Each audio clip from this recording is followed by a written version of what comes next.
Okay, let's see if you can hear me. Doing a little test here. We're loading up. Going live for our first guest on the DIY Disclosure podcast. Hopefully, it's going to pop in soon. If not, we will just talk one only, just me, one person. But I think he's getting loaded up, so that's cool. Let's see. I'm going to check the audio while we're, I'm going to do the official podcast a little bit edited. This is just the rough and tumble live stream version. So let's check our settings. See if we can hear ourselves okay. Looks like the levels here are reacting correctly. Happy Thursday evening. And Eric Hecker will be on here soon. He's like the most, some weird hair issues, but the most interesting plumber since Super Mario, but perhaps more interesting because he's a real life human person with real life consequences and stakes and courage required to blow the whistle on potential technological things that we should be aware of. And let's see here. I'm just going to open up the YouTube, see how it sounds. We're live again, baby. And let's see here. Yeah, it sounds pretty good. There's more of me everywhere. Just live again, baby. Let's see here. Yeah. Okay. So that seems pretty convincing. Let's check on Eric. He's in a different time zone, so hopefully he has the whole timing in sync. I'm talking to our friend Steve Bassett tomorrow. I'm almost done with a book he's one of the main characters in it. It's the Clinton UFO storybook by Grant Cameron. I was reading some of it live. I can actually go back to reading that while we're waiting for Eric, maybe. Let's see. Eric, where are you? So let me grab that book. 1 second.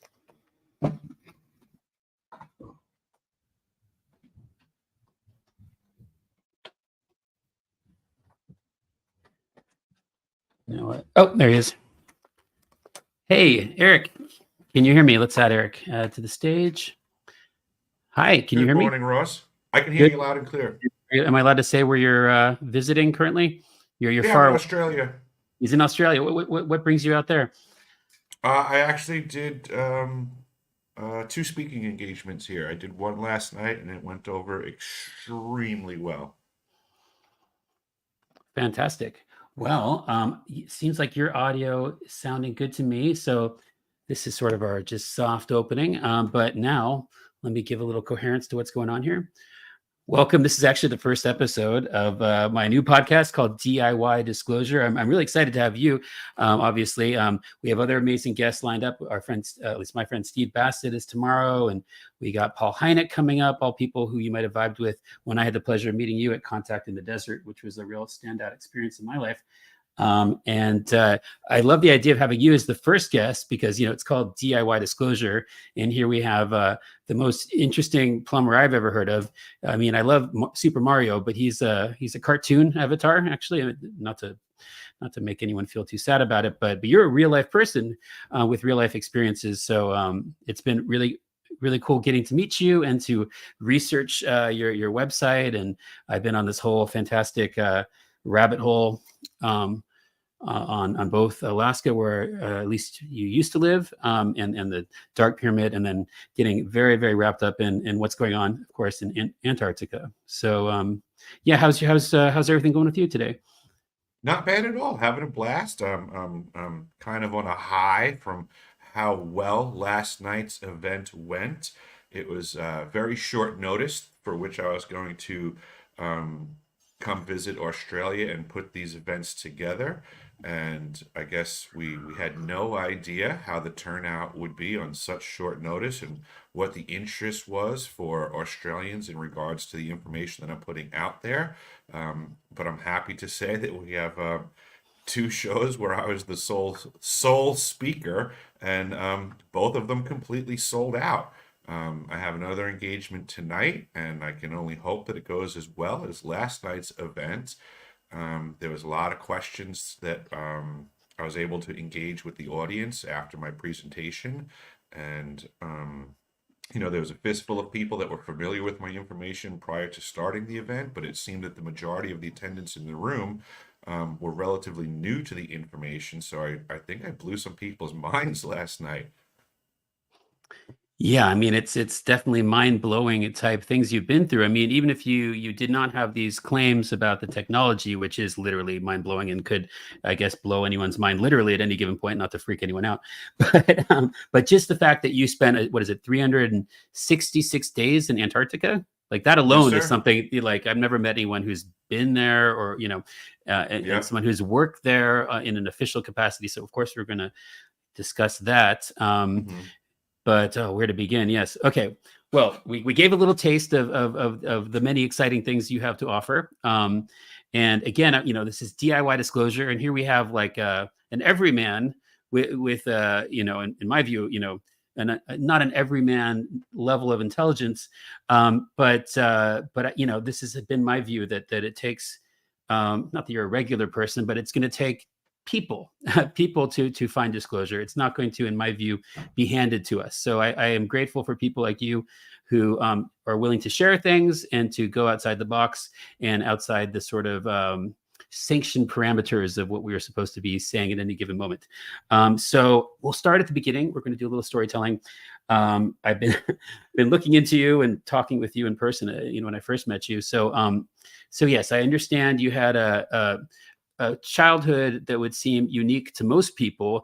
However, since I've been, getting deeper and deeper into the world of disclosure, ufology, nature of reality, and the sort of perhaps not, forgotten sciences and perhaps suppressed sciences, I found a lot of patterns. I found a lot of people with a background like you who are now like my close friends who I learned from. So anyway, without me rambling too extensively about it, please tell me a bit about where you grew up and how you got involved in the world of psychic things, I guess. I grew up on Long Island. It's a large arm of the military industrial complex that I think most people aren't paying that much attention to, but it has a history of being at the forefront of all of these technologies.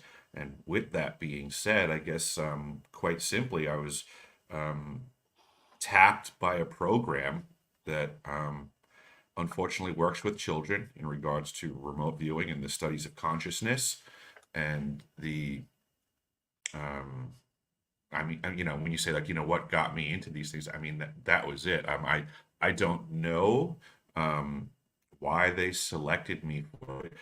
But in regards to the big picture, I would like to express that I actually don't feel that special in this regard. I think what you're probably learning in your research and what I'm finding out is unfortunately that um there's many factions that are doing this to children, both back then and still to date. And it's part of the reason why I do what I'm doing is to out these programs to protect the children and hopefully make a better world for our posterity because this is what's going on.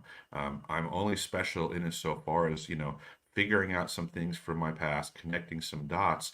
But in reality, I'm the same as everybody out there. We need to start realizing that these programs exist and they're pretty much processing all of the children unbeknownst to the parents. So parents, be forewarned, pay more attention to who you're discharging your children to on a day-to-day basis, because there are programs that are very well hidden in plain sight and doing things you can't possibly imagine to the children. Yeah, I recall in one of your interviews, you mentioned a story. I don't know if it was a personal experience or someone you knew, who it was like a Jesuit program. So something that might seem very, wholesome and useful could also be co-opted in some circumstances for this secret purpose.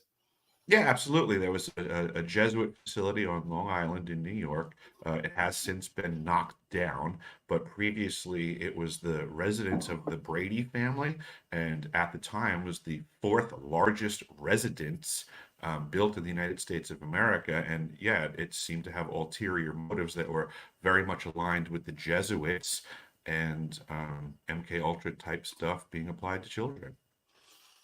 So, if you were to try to like steel man the argument of like why they are doing this to young people, what do you think their motivations are for doing such a drastic thing to the population of their own country?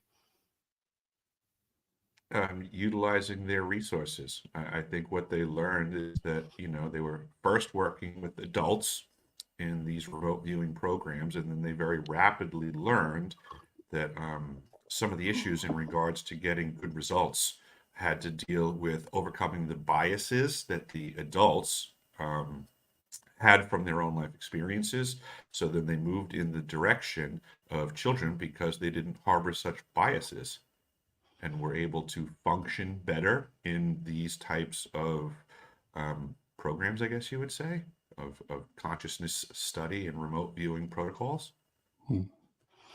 And I believe you mentioned something about you having a certain aptitude that made you of use in this program that perhaps not everyone would have had. Yeah, I guess, I did very well academically with great ease in the school years. And then I also believe that there was some sort of inherent high level of intuitiveness that I had that was very beneficial to programs like that. In my research, and this could just be a coincidence, but I found that there's certain patterns, what I refer to in my philosophy is like the coherence narrative of a person's life, where it's you could maybe look at it and predict like, oh, this child or young person went through X, Y, and Z things. Usually, in my limited research, some kind of trauma type event being part of it, and then some break a certain way, some break a different way, and that will potentially dictate the experience that they might have with the quote unquote phenomena. Um, was there anything in your life where you went through or were forced to go through some sort of like hard experience that somehow changed the quality of how you perceive the phenomena and or your ability to connect to things, some describe beyond the ether or whatever psychic things are in your assessment? That's an interesting question. I do believe that there is a lot to be said for the application of trauma and the results that these programs are looking for. There's contemporarily a term referred to as DID, dissociative identity disorder, formerly MPD, which is multiple personalities disorder. But I think in my circumstance, I prefer the term IDID, which is induced dissociative identity disorder, which is simply showing the intention of one party to manufacture a dissociative set of circumstances versus just something that occurs naturally. And what goes along with this is I think we need to pay attention to this dissociativeness because I look at it as it's just it's natural. Mother Nature loves us and wants to help us. So I believe that children, when exposed to massive amounts of trauma, are assisted by Mother Nature by this natural benefit of dissociation because when a child doesn't have the faculties to deal with these horrible traumas that can be applied, Mother Nature comes in and provides this situation known as dissociation for the benefit of the child, and then they can now have coping strategies for their youth. And then as an adult, when the experiences accumulate enough so that the adult can now, in retrospect, reconsider things that had occurred to them in the past, hopefully they have the wherewithal and faculties and appropriate experience to now do something to more properly integrate.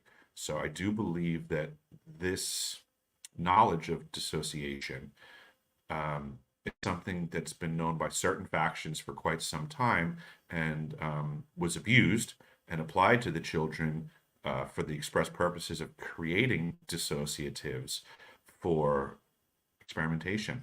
Just simply what can we do with this? And we see that, all over the place in science is, you know, lots of times just because you can do something doesn't mean that you should do something. But scientists are at the forefront of, uh, fuck it and let's find out. Yes, I think you know a lot about that. Okay, so in Your experience. So is it your understanding that you were a part of Stargate or something like it, or MK Ultra, or do you know the specific name of what it was you got involved with as a kid? I don't know any specificity to the programs. I mean, God only knows what they were calling it at different locations, but absolutely, it appears that I was involved with both some sort of Stargate remote viewing program applications and some sort of MK Ultra trauma induced environment to, hopefully promote a greater skill set through dissociation. And do you have any lingering evidence? I know it must be difficult when you're a child to like have the wherewithal to like, get data and stuff, but do you have any have you gone? I have some friends who have been through similar things and sometimes even worse. And yeah, anyway, some of them are very motivated to get to the bottom of it and have done some great sleuthing, but you're obviously a very capable analyst of things. Do you have any clues or evidence as to the specifics involved with who was doing this to you as a kid? Yeah, absolutely. Recently, there was a gentleman by the name of David Morehouse. Everybody is well aware of his involvement with the Stargate program. He was on a podcast with a gentleman named Danny Jones, and it was in one of his conversations with Danny Jones where he basically is the first person that I've ever seen from these programs that has divulged that they were working with children. He explained a circumstance where he stated that he was present with the director of Central Intelligence when they became cognizant of the fact that foreign nations were working these programs on children, outside of the U.S. And he stated very clearly that the response was immediate, that we, the United States, needed to invest in these programs also. So this is, straight from the horse's mouth from folks in these programs. I should say, this person in the programs that has, basically become the first crack in the dam to confess that we were working on children. Okay, for those in the chat, we have some requests for technical information. We'll get there once we get the basic background story. So keep sharing your questions for our friend Eric here. We will be sure to get to all the technical questions. Don't you worry. Okay, so if you're comfortable sharing it in your experience learning these things against your will, I guess. Was it your experience that you were set up to have like intentional trauma as part of your training? Can you clarify the question?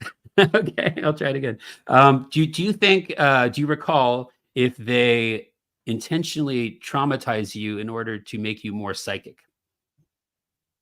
Yeah, absolutely. That's precisely what they do. Okay. I have many recollections of them traumatizing me, and I absolutely believe it was for the express purposes of causing dissociation. Right. Okay. Just wanted to clarify. Yeah. Yep. I said it more concisely the second time. Yeah, you got it. Yep. Yeah. I made it a little I just wanted to make sure I was getting in the right direction for you. Yeah, you nailed it. You nailed it. Okay. So, moving on. So how long were you involved in this program as a kid, do you think? Got my entire childhood, from, you know, birth on. I don't think that I'm not impacted by them now. I stole a song lyric from a former New York band that I think very much describes how these programs work for some, which I believe is myself, and the term is from the womb to the tomb. And is it your understanding that you have a lineage that makes you more able, for better or worse, to perceive these things? I do. I think a lot of these programs, like I stated earlier, I think all children are going through some sort of processing so that these factions can use their resources to the best of their ability. It's like we're a product for some high level factions. And I think in that process, it was just deemed that I had the characteristics for the line that they then wanted to push me through. I think a lot of these uh, processing of the children is more or less to just find out, like what they're going to be most useful for in the future so that their agenda can be applied to the kids and be more efficiently used in the future. And do you think it's a genetic thing, and or is it also like a hitchhiker effect kind of thing that gives people this ability? I don't know what you mean by hitchhiker effect. In ufology, it's the idea that a entity um, will sort of attach itself to one being, and then it will somehow, whether through DNA or whatever, be in the family indefinitely. So, have you heard of this? I haven't heard of that, and I wouldn't have anything from my experience to align with that. But in the general overview of the question as presented, I guess I would say that I do believe there's some sort of a genealogical value as well as like bloodline experience. Right, right. So, like residual trauma or something like that. Like, how do you think it works from generation to generation? Scientific studies have shown that basically we are the end result of the six generations before us. In so far as that, that means six generations back, if one of your ancestors was exposed to certain things, it becomes, part of your instinct set or intuitive ability. So these things, through the attention of others, can be qualified. We're not necessarily privy to it because we're living day by day, but there are other folks and factions that through history have been paying attention to these things, are a little bit ahead of the curve. Again, back to what the resources are that they possess, and we appear to be very much a resource for something. So, if you're comfortable sharing, what would be the most traumatizing or otherwise impactful memory you have from your time as a kid in this program? uh, in a general overview, without having to get too descriptive and make the audience nauseating, I would say massive amounts of physical and sexual abuse. Oh, I see. I'm sorry. Which is, yeah, I mean, this is it's par for the course with what these programs do.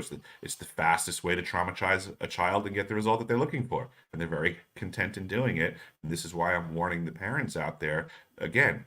Be very cautious to who you're discharging your children to during the day, because they will smile in your face and then abuse your kid. Wow. And now hopefully less traumatizing part of the conversation for you. So, and what kind of psi abilities did you first notice that you have and other people notice that you have, and how did it develop over time?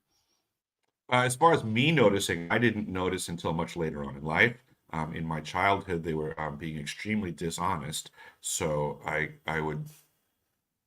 guess I'll start on the back end and go in the reverse. I noticed that I seem to have what through my chronological observations were is that I seem to have the ability to know. That's what I came up with. I just call it knowing. Um, there are times when you have no reason to know something, but you still know it, and people can't take that away from you. So what I learned is that there is a term for this called claircognizance, which it took me a while to come upon that. So what I suspect is that in my childhood, the overseers, the handlers, whatever you want to call it, the processors, the people that were, checking the skill sets of the children, probably learned way before I understood, was that I had this skill set of claircognizance. I could know things and be accurate, which is kind of, what remote viewing is accomplishing, is to be able to glean information from the environment to be correct and really have no justification for how you got that answer. Do you still practice these things? Do you do remote viewing currently? I still no, I still have a skill set, and do I practice remote viewing? Absolutely not. Um, in many ways, I would say I don't need to. I just am learning that I'm highly intuitive. I have this skill set of knowing, and I think other people have it as well. I guess you could. I wouldn't say that I practice something, but I would say it's a skill set that I can exercise. One of the ways that I tell folks that they also can exercise it because, like many psi abilities, many people have these. So it's something that anybody can exercise by simply paying attention to the times where you observe that you also are in a circumstance of knowing, By the and way, write that before down. you started answering that, my some people in the comments. One of them is one of my metaphysical gurus, as I jokingly call him, but he knows things. So before you responded, he said, "I can literally feel part of this person sensing me. He's powerful. This guy, God Sauce, he knows what he's talking about." But anyway, I thought that was kind of funny because it lines up, and Mhm, I think you strike me as an authentic person. That's just my personal mhm, take. mhm, But thank you for sharing that. Yeah, I was just in my friend's space who does these remote viewing things, and so hopefully it was a competition this time. So hopefully I won. I just flowed with it. So we'll see. There's a mhm. lot of very capable, perceptive people in the community. So we'll just fingers crossed on that one.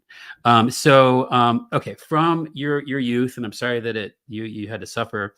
Um, and that you've now become the most interesting plumber in the world, the smartest plumber I've ever known of.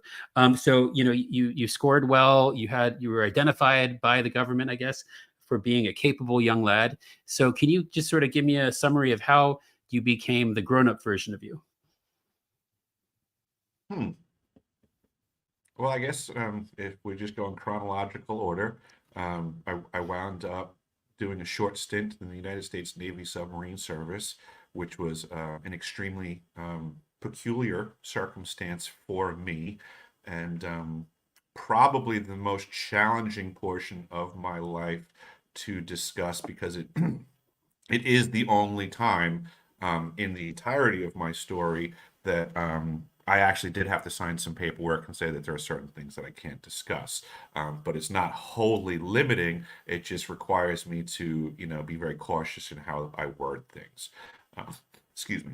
But in that odd time period was when I first came across a company called Raytheon, and they're very active in the submarine service. They're very active in the military industrial complex, and I happened to get involved with what I would just say was a very peculiar activity going on in one of the basements of one of their more top secret facilities at the submarine base in Groton, Connecticut. And I believe that that had something to do with later on in my life getting employed by Raytheon Polar Services for my stint at the South Pole Station. That a lot of the things in my life are basically, individual links in the chain, so to say. And when you look at each of the links, they may not look like much, but the fact that they then all connect to this chain of events is effectively the big picture. Um, as I'm sure you're well aware, not a lot of people get to spend a year at the South Pole Station to begin with. So I don't think that it was all on me without the intentions of others being applied to get me there. And why do you think they wanted you there at the South Pole in Antarctica? I mean, apart from the I fact that think you're capable and skilled and stuff. fair enough, very fair question, and a great one at that. I believe since my youth, the programs that I was involved with, it's starting to look to me like how do I put this? There are obviously many bad factions on the planet that have people doing bad things. There are many good factions on the planet. The bad people like to infiltrate the good people. It appears that the good people like to infiltrate the bad people. I believe that of all of the bad programs that I was associated with, that there were good people that saw the good in me and took the opportunity to assist me in being in the places they thought would be advantageous for somebody with my skill sets to make observations, to be able to connect the dots, and proceed to function in a way that's uncompromisable to make sure that this information gets out to the people. I think there was a lot of intention applied in my youth that there are folks in this world that operate on different timetables that are not day to day, pay the mortgage, watch the football game type environments. So I think there was a guiding hand that wanted somebody like me to be present in a lot of environments to basically gather the intel required and do what needed to be done, which is break it out of the shadows. Yeah, there does seem to be a light and dark polarity and a gradient of different people out there. And this country, whatever it really is a collection of all kinds of different agendas. So may the good people prevail, I guess. That's Okay, the way but I'm trying to function. yeah, you gotta remain optimistic. I mean, we're allowed to be on the internet to some degree, right? On X, it's a wild environment, but it's an unprecedented amount of speech that can be shared. So I'm grateful for being able to talk to people like you. So okay, let's provide the lovely people listening and watching with a bit more of the narrative. Those who don't already know your fantastic tale. So I guess just kind of paint the picture of you finding out that you were going to go to the South Pole, and I guess you could describe the application process however you want to begin it. Sure, no problem. It was simply an online application. I was looking for employment. The Obama administration had totally slaughtered the U.S. economy at the time, and I was attempting to find work anywhere on the planet. And there was this posting for a plumbing position in Centennial, Colorado. So I applied for it, and I got a response back informing me that it wasn't actually going to be in Centennial, Colorado, but was going to be in Antarctica. So there were positions for McMurdo Station, South Pole Station, summer season, winter season, and I just started applying to everything. I needed work. So I wound up getting a response back and they said, we see that you applied to McMurdo Station in South Pole. They said normally we don't send people to South Pole without them going to McMurdo first.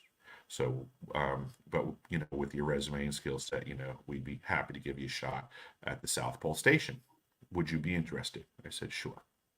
It was begrudgingly, actually. I really had no desire to go there, but I said, sure.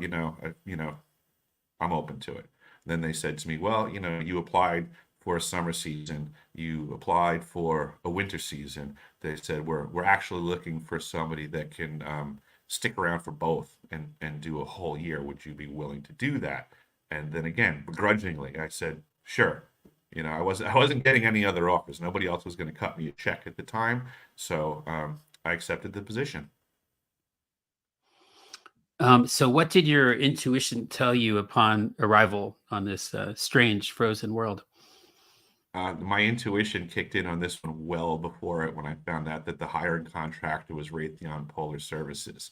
So what I had learned from my experience in the submarine service was to watch out for Raytheon. And my intuition served me very well. Raytheon is basically the devil incarnate in corporate form, and it just is what it is. So I went there reluctantly and just kept my head down and was like a sponge, just paying attention to what was really going on in all of the different compartments at the South Pole Station that I found out were not communicating with each other. And describe just what it was like adjusting to the temperature, the setting, how many people were around you, what it's like to be in a world like this, just on a regular level, day to day. Wow, that's hard. It's hard to put into words because it is so outside of other people's experiences. Um, the the term that we threw around quite regularly was simply, it's a harsh fucking continent. It is the highest, driest, coldest, windiest place on the planet. So it's now it's making me think of that movie. What the hell was it? Bruce Willis went out to space to blow up the meteor and such. Armageddon. Armageddon, there you go. Yeah. So in the movie Armageddon, they're all sitting in a room, and the scientists are explaining to the drilling team what the environment is like. and they're giving details, and the one character turns and he goes, so basically it's just the worst that we could possibly imagine. Thanks, you know. And so I mean that's pretty much it in a nutshell. The South Pole Station, as far as Mother Nature is concerned, she wants everything to be dead there. There's nothing living at the South Pole Station without massive logistical support.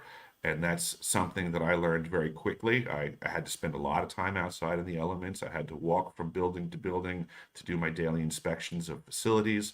And I would literally have communications, like a lunatic with Mother Nature. I would exit the building, and in the conditions being what they were, I respected that Mother Nature was trying to kill me, and I would inform her that, you're not getting me today. I'm going to win.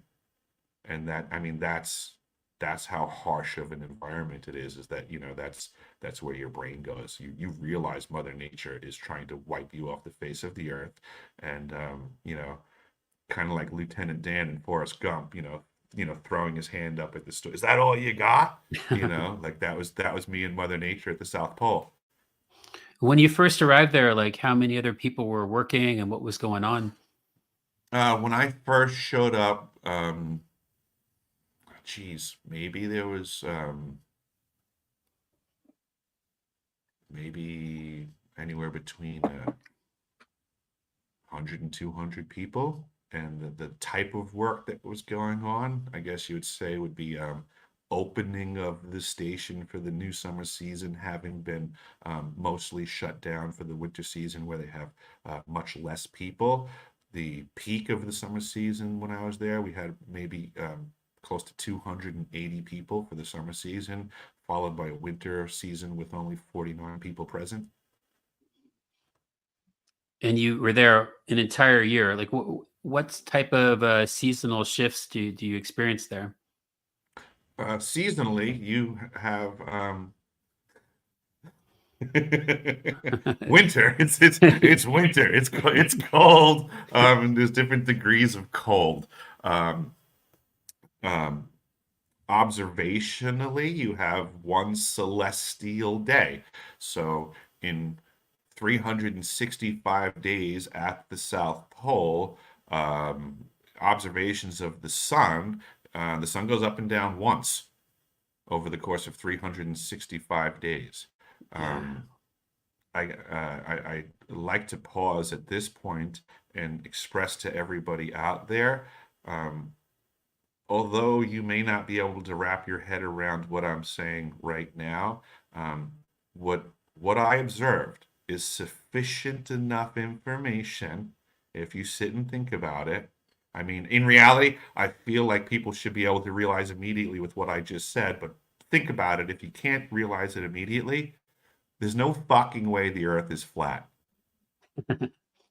No It's offense just to it's just some of that the simple. weirdos out there. Yeah. No, No. no, full offense. Full offense. I wholly intend to offend every person that's been bamboozled by the flat earth bullshit.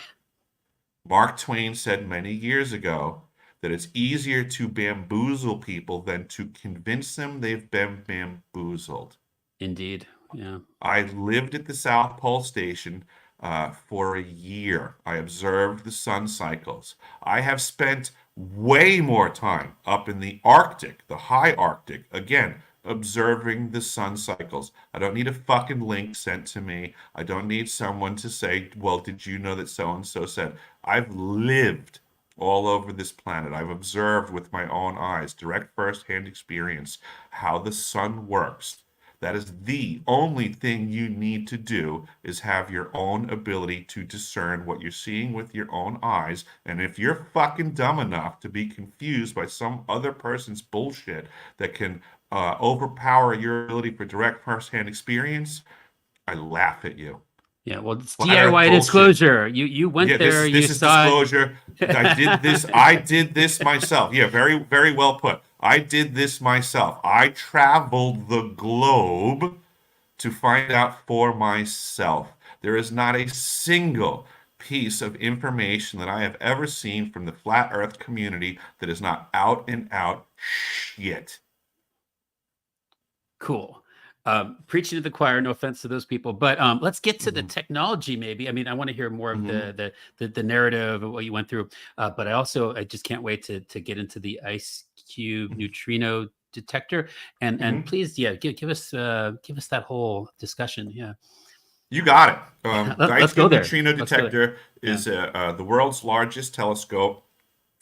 It is presented as a scientific instrument for the observation of neutrino impacts within the ice at the South Pole Station. The concept being that when a neutrino, which is a near massless particle traveling near or beyond the speed of light, when this particle impacts the nucleus of one of the water molecules, both the nucleus and the neutrino disintegrate, create a flash of blue Cherenkov radiation light that is observed by the digital optical modules, and then additionally a new particle is ejected known as a muon.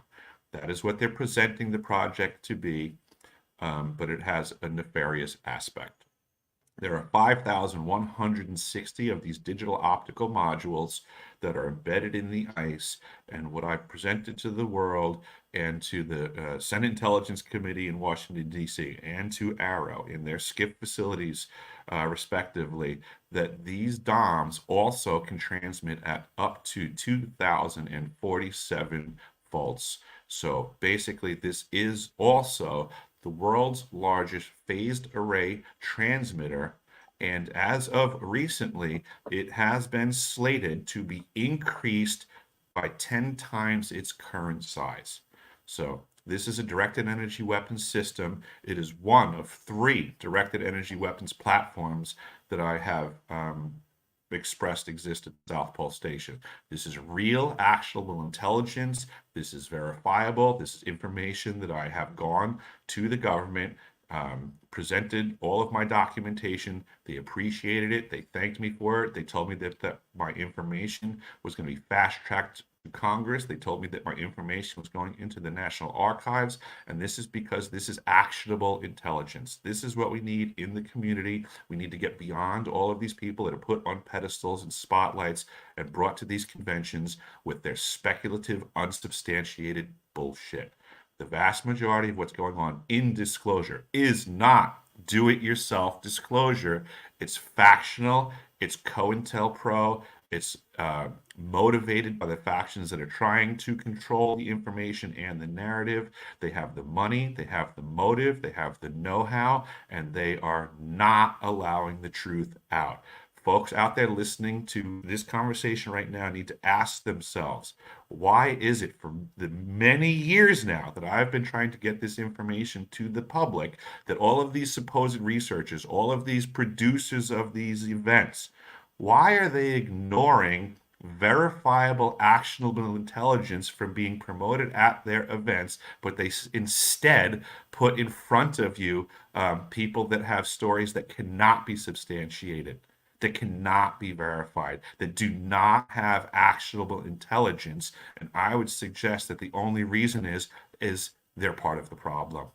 They're what we call gatekeepers. They are disinformationists. They are misinformationists. They belong to factions known as COINTELPRO. And basically, it's a war for information nowadays. And the vast majority of people are simply out there for the express purpose of muddying the waters so that the general population is confused because they don't have the real life experience to have any discernment to know who's telling the truth or not. I do not suffer that level of ignorance. I have real life first experience. I know who the bullshit artists are, and I call them out on it regularly, which is why they don't want me in these conversations. Understandable. So trying to understand this in like a global context, right? I personally am of like mind with you, obviously, where I think we need to know the truth about existential things, the nature of reality. But I also can understand at least why, there's a perceived need, to develop technology, to use for defensive purposes, right? Like if for example, you were the plumber at the Manhattan Project, would you have blown the whistle for that too? I know it's a slightly different scenario, but I'm just trying to, get a sense of Oh, this better. absolutely. And just for greater clarification in the peculiarities of the things that I have done on Long Island as a plumber, to answer your question, I was a plumber for the Manhattan Project. If anybody looks up Dr. Paul and the Paul Corporation, I did the plumbing at the Paul Corporation. I was the plumber for Dr. Paul at his private residence, and he was a very heavy hand in the Manhattan Project. Okay. See, that was related, I guess. Very good. Yeah, absolutely. Yeah, very fortuitous and synchronicities. So yeah, I Amazing. mean Yeah. this this goes back to what I was saying earlier is that I do believe that there were folks that wanted me to be in all of these different places so that I could make these connections and bring it all to the forefront. My experiences working in these types of facilities, working for these types of people, has given me a cumulative amount of experience to have a different level of understanding and knowing than the average person. So I'm not coming into these conversations willy-nilly lacking real world direct firsthand experiences. The people that I have brushed elbows with, the people that I had conversations with, the people that have given me information have really cherry picked me to be in a position to have a greater understanding of what's going on around us than the average person. And I absolutely am screaming from the mountaintops, trying to get people to pay attention to the fact that they've been bamboozled. They're being conned every day. They're being manipulated and controlled by the same people that are claiming to be, bringing out the newest truth. And it's shit. Do you know or think that other nations of the world have similar ice cube neutrino type technology, or just this country? Absolutely, it's easily referenceable that these technologies exist in other parts of the planet, and I warn people to stop thinking of this issue as a nation state thing. Nation states are puppets to much bigger players. I'm not as much concerned about what technology nation states have versus the rogue aspects of those nation states that are operating without any oversight. So that was one of the big conversations that I had with the Senate Intelligence Committee, was that we were all coming to this understanding that these programs have been so secreted away, between compartmentalization, need to know basis. Um, they're now operating without any oversight. They're doing whatever the fuck they want. Yeah, these NGOs, and yeah, I mean that's the scariest aspect of it, that it just, Right. how do you stop it? So I guess that's part of the reason you think it is the ethical, moral thing to disclose these things, because it's not just one Absolutely. country versus another; it's the whole Oh, planet that really. absolutely. Yeah, geographical borders mean nothing to the megalomaniacs that are operating above and beyond that. I mean, look at our country, right? The United States of America. Look at how many places we've bombed in the last couple of decades, the women and children that we've killed.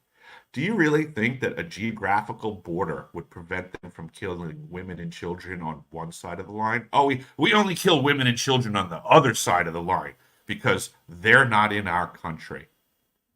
So This I'm is the wondering. and every nation's going to function the same way. So there's a level of power that can get to very quickly, where we can see that these people do whatever the fuck they want for their interests. It your understanding that they have targeted, with this technology, individual people, or can they do that? Oh, they did that decades ago, and the problem is that they've moved on. Now they're targeting everyone in mass. Okay. Yeah, it's just no pressure Yeah. there. Okay, so can you describe the process when you first started piecing this together, when you were, at the station, and the intuitions, the experiences, the cumulative data that led you to this conclusion?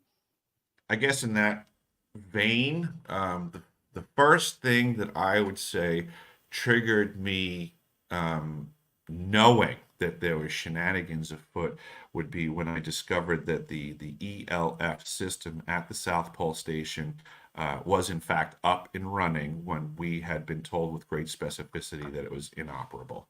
And that was just simply through, doing regular maintenance at the facility, tracking down a circuit for a pump that I had to replace, and I discovered that the ELF system was in fact energized and up and running.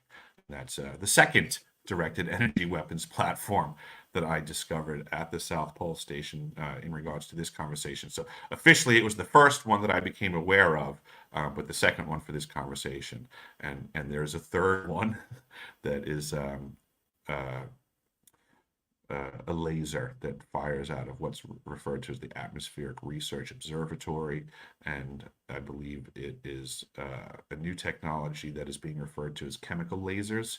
And they appear to have the ability for long range communications and potentially some other multifaceted directed energy weapons type stuff. So that's the newest one on my radar, the laser and the chemical weapons. So I'm a little bit underinformed as to what they can do, because that's some new stuff for me to consider as well. But I recommend everybody starts looking into that also. And can you give the variety of things that you think this technology can do and that it is currently doing, or has done in the past? Weather manipulation, earthquake creation, voice to skull technology, faster than light communications, um, air traffic control observation for high-tech vehicles that have exotic propulsion systems. Um, yeah, I mean, it's almost in reality, the sky is the limit. Like, we need to start considering that almost anything that we can imagine can be accomplished through a directed energy weapons system that is in and of itself multifaceted, or then can be combined with other systems around the world to have, an exponential list of things that they can do. Our brains have been pretty programmed to the concept of conventional weapons, in as so far as that, we think of a gun and, you pull the trigger and it fires, and there's a specific caliber of bullet that comes out, and you do one action and you get one result. Directed energy weapons systems are way more complex than that. The level of technology that the power brokers of the planet have been monopolizing is, I mean, for all practical purposes, almost beyond our imagination. We've been dumbed down so much that at this stage of the game, I would say we should apply Occam's razor, which most people use incorrectly and think that it has something to do with keeping things simple, and that the most simple answer is most likely and that's one of the most ridiculous things that can ever be stated. Life has shown us that everything is extremely complex, and things typically are way more complex than we previously considered, not simplified down. So the application of Occam's razor means that we have to take all possibilities and set it square on the table. And then the razor application is taking a slice of all of that possibility, observing that singular slice. And if you can discount it entirely, well, then you have the ability to throw that away and say that's absolutely not going on. But everything else has to remain on the table. So what I suggest to people is, first, align your thought process with the possibility that everything is possible through the application of directed energy until we prove otherwise. If you can think of it, there's a machine that can be manufactured that can mess with energies to get the outcome for the person that intended it. That's appears to be what we currently know. So all possibility exists always when it comes to directed energy weapon systems until proven otherwise. Right. Okay. If this technology, if let's say you were in a situation, as I wish you were, to manage how our global civilization handles this technology, what would you do with it? Are there positive applications that could, potentially be used, or would it be best if we just somehow made it not exist anymore? Making it not exist is naive and similar to firearms. Of course, there's good people and there's bad people. The system known as a firearm is neither good nor evil. It's the intention of the person wielding it. So I believe the same idea with guns would be that if the guns are not allowed for everybody to have them, then only the people that are secreting them away from the general population have control of them. And then at that point, we're going to suffer their intentions. So I believe, like everything else, knowledge is power, and the secreting of this shows the intent of the people, which is not good. So I do not believe that only the people of bad intention should have firearms. I do not believe that only people with bad intention should have this high level of technology. So, what are some of the potential like positive use cases? What could we do with this technology if the right people had it? Faster than light communications would be one. Weather manipulation for the benefit of the population instead of the detriment. I mean, again, all possibility exists always. How many good ideas can people come up with? I couldn't answer that question. All I can do is have faith in the good people to figure out good things, while I suggest that those good people start to, learn more about the bad people that are doing bad things. I'm all about balance and harmony, and right now it seems to me that only the bad people have these toys. That is unfortunate. So, okay, are you aware, or do you have any theories about using this technology to take down UAPs?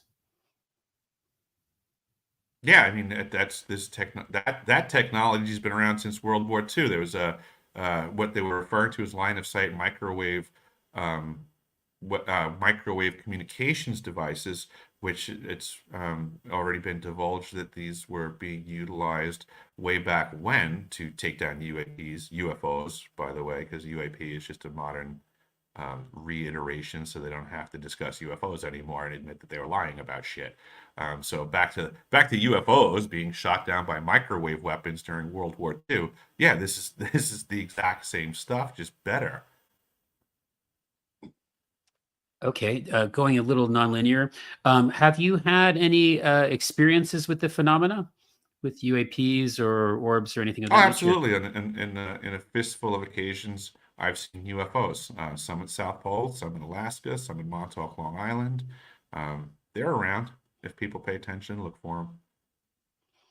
If this ice cube array is taking down UAPs, like, do you have a guess as to why these UAPs don't retaliate in some kind of way?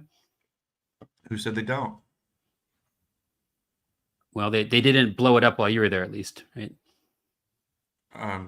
Certainly they didn't blow it up because it's still present, but my crew has been negatively impacted by things that are on the Havana Syndrome list. Mm. So whether we were working actively and firing a weapon in one direction against something on this planet or off this planet, so if we were negatively impacted by the proximity to these weapons, or if they were returning fire upon us from either systems like this on the planet or off the planet, we're still negatively impacted. So I could put up a reasonable debate that there is an active war going on, and my crew are the walking wounded of this modern level of warfare. So yeah, I think it's going in both directions right now.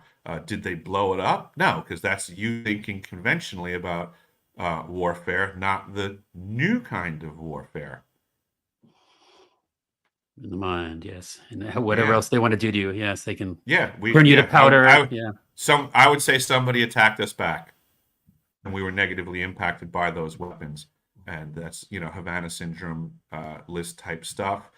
These are the modern walking wounded. It used to be that where there was a front lines battle, that, the walking wounded would be coming back, limping because they lost a limb or had bullet holes in them. And those were the wounds of conventional war. We're beyond conventional war. The technologies exist. It's all referenceable, but nobody's discussing what the wounds look like. And I would suggest that if people paid attention to what is the Havana syndrome list of symptoms, if they look around the general population about them in their immediate proximity and start to realize that that list applies to almost everybody they know now. So walking wounded is everywhere. The battlefield is everywhere. We, the people of this planet, are caught in the crossfire of a modern level of warfare that people have not been able to consider or wrap their brains around yet. Very disturbing. So could you describe to our viewers, listeners, why this technology, this ice cube neutrino detector array, why put it in this geographic location at the South Pole Station? Because A, the primary cover story dictates that for how it functions in the ice and neutrino detection, and B, if you're going to have a high-end weapon system like this, you would like it to be very hard for people to take out. No one's going to be invading the South Pole Station anytime soon in a conventional way to do anything about this device. In one of your podcasts, you shared a very interesting theory. Uh, uh, Apologies if I get this incorrect, but I think you were saying that you think there is a chance that this technology is being used for some kind of like off-world UAP fleet of our own. I mean, Mhm. NGOs or this government or whoever controls such things. Is that something you still consider to be likely true? Absolutely. This is like I just mentioned earlier in this conversation. It's faster than light communications. Gary McKinnon hacked NASA. He found that there was an off-world fleet out and about in the cosmos, and obviously, if we have vehicles out there, we're going to need to communicate with them. So the South Pole Station, the Ice Cube Neutrino Detector, is that facility that provides quantum entangled, faster than light communications, so that we can be in touch with our off-world fleet. Yeah, it reminds me of one of my favorite sci-fi books, Ender's Game, where they have the concept of Ansible, this faster than light communication. I don't know if you remember that book, but does it relate to that scientifically at all or conceptually? I'm not familiar with the book, but that's exactly what I'm talking about. You know, if we have vehicles out there, we have to communicate with them. So we have to have a system somewhere. So if we focus on the technologies and Occam's razor, and we start to pay attention to what's possible and where, I'm providing the actionable intelligence that shows the location. Now the question is, what are we, the people, going to do about that? Well, we can do this podcast to start. I don't know. You're the expert here. What do we do after this? Get off our asses and start taking an active role in the world around us. Stop doing what other people tell you to do and start figuring out what you, as an individual, this is the collective you, the audience out there, stop doing what people tell you to do. Start figuring out what you think should be done and move to that action immediately. If it turns out you made an error in judgment, you'll figure it out and you can then make a new decision. Stop sitting on your asses and thinking somebody else is going to fix the world for you. Yeah, I could not agree more with that. So, okay, we're getting into Antarctica. Obviously, there's so many more questions I have about it. Also, once we finish this chapter, I want to have a certain amount of time to talk about Alaska too. But I don't want to confuse our icy, mysterious places. Okay, so how much of the Antarctic continent were you able to explore? And please describe a little more about where you went, what you saw, what you didn't get a chance to see. I know there's this one coast that's pretty far away from the base. What's it called? Where there's been some stories about things happening. Also, like to know about just the history. Was it Admiral Byrd and what he saw and dealt with? Just more about Antarctica, whatever's on your mind, please. I arrived in McMurdo Station en route to South Pole Station. I spent less than 12 hours on the coast at McMurdo Station, and then they flew me to 90 degrees south, which is the South Pole of this spherical planet. And the remainder of my time was then 365 days at the South Pole Station. And when that was over, I went back to McMurdo Station for 12 hours before departing continent. That is the extent of what I saw, excuse me, in regards to Antarctica, was the South Pole. I was stationed at the South Pole. The continent does not provide for you to go anywhere you want. Mother Nature prevents that. Makes sense. Okay. Is it okay to move on to Alaska a little bit? I don't want to. Yeah, absolutely. Okay, we Yeah. can jump around. We can jump around. I just want to get Yeah, the. yeah, absolutely. I just want everything. But okay. Okay. So you've lived in Alaska, or do you currently live there? I know you're out of town Yeah, right now. Alaska's my residence. Yeah, I'm just traveling right now, but yeah, I live in Alaska. Very cool. Yeah, please share whatever you can about the Dark Pyramid, something I've been very interested in lately. I heard you discuss it in a podcast, and you were doing some research, and I think you were involved in, is it like a History Channel thing or some kind of program that took place in Alaska as well? Can you tell us about that?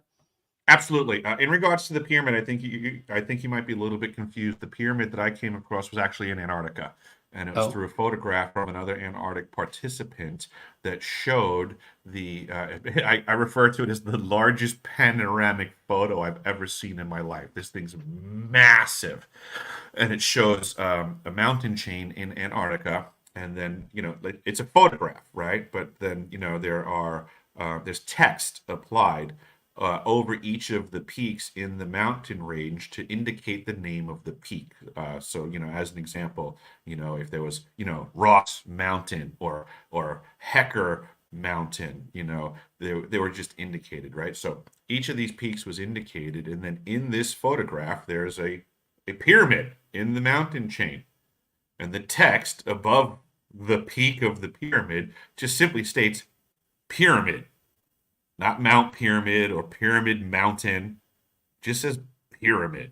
So this is a photograph taken from Antarctica by a United States Antarctic Program participant. So this is, again, this is actionable intelligence that, it's not some AI generated thing contemporarily. This is a photograph, from the program, made it off ice, and these are things that we need to start considering. So that's what I wow. know about pyramids on this planet in peculiar places. That was in Antarctica. But back to your question, in Alaska, yes, I was involved with a television series called The Alaska Triangle. I was in season 2, episode 9. The producers sent me out to an area in Alaska called Ketchikan. The idea was for me to go out with the camera crew onto the waters out there because there were reports of unidentified submerged objects. The producers asked if this is something that I believe that I can assist them in locating, and I said yes. They sent me out there. We were on the boat with the crew. We had the gear to put down into the water to try to hunt down these unidentified submerged objects. They recorded the entire process. Everything was recorded. And there were areas where, of course, I'm hunting, right? So we put the gear in the water, I'm listening, and I wasn't finding anything at first. So we would, put the gear in, listen, and say, all right, not getting anything here, not getting anything there. We did that in a fistful of locations until I eventually did get to a point where we were getting solid hits. We were recording everything. The camera crew was overjoyed. The captain of the boat was overjoyed. I was overjoyed. We're all basically high fiving each other like, mission accomplished. We found them. Well, they edited all of that out. They removed the finding portion and exclusively left in the clips of me going, oh, yep, can't find anything here. Oh, yep, can't find anything here. So this is where I'm also trying to express to people I have direct firsthand experience that the vast majority of what's going on in disclosure is fucking bullshit. They're doing everything they can to hide the truth from the people, and they're doing everything they can to take people like me and try to prevent us from getting that truth to the masses. Yeah, yeah, everything they can. It's everything they normally potentially do in terms of disinformation, right? I guess if they wanted to be really proactive, they would like take down the internet. They wouldn't let that show go forward at all. But it seems like the nature of They no don't offense. they don't Yeah. need to take down the internet. They control the internet. It is, that people must be familiar with the term gatekeepers. Okay, the internet's the gate. And, you know, back when it first came out, it was called the information superhighway.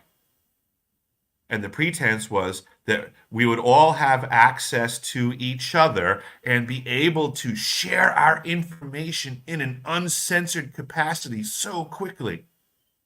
Where the fuck is the uncensored capacity of the internet?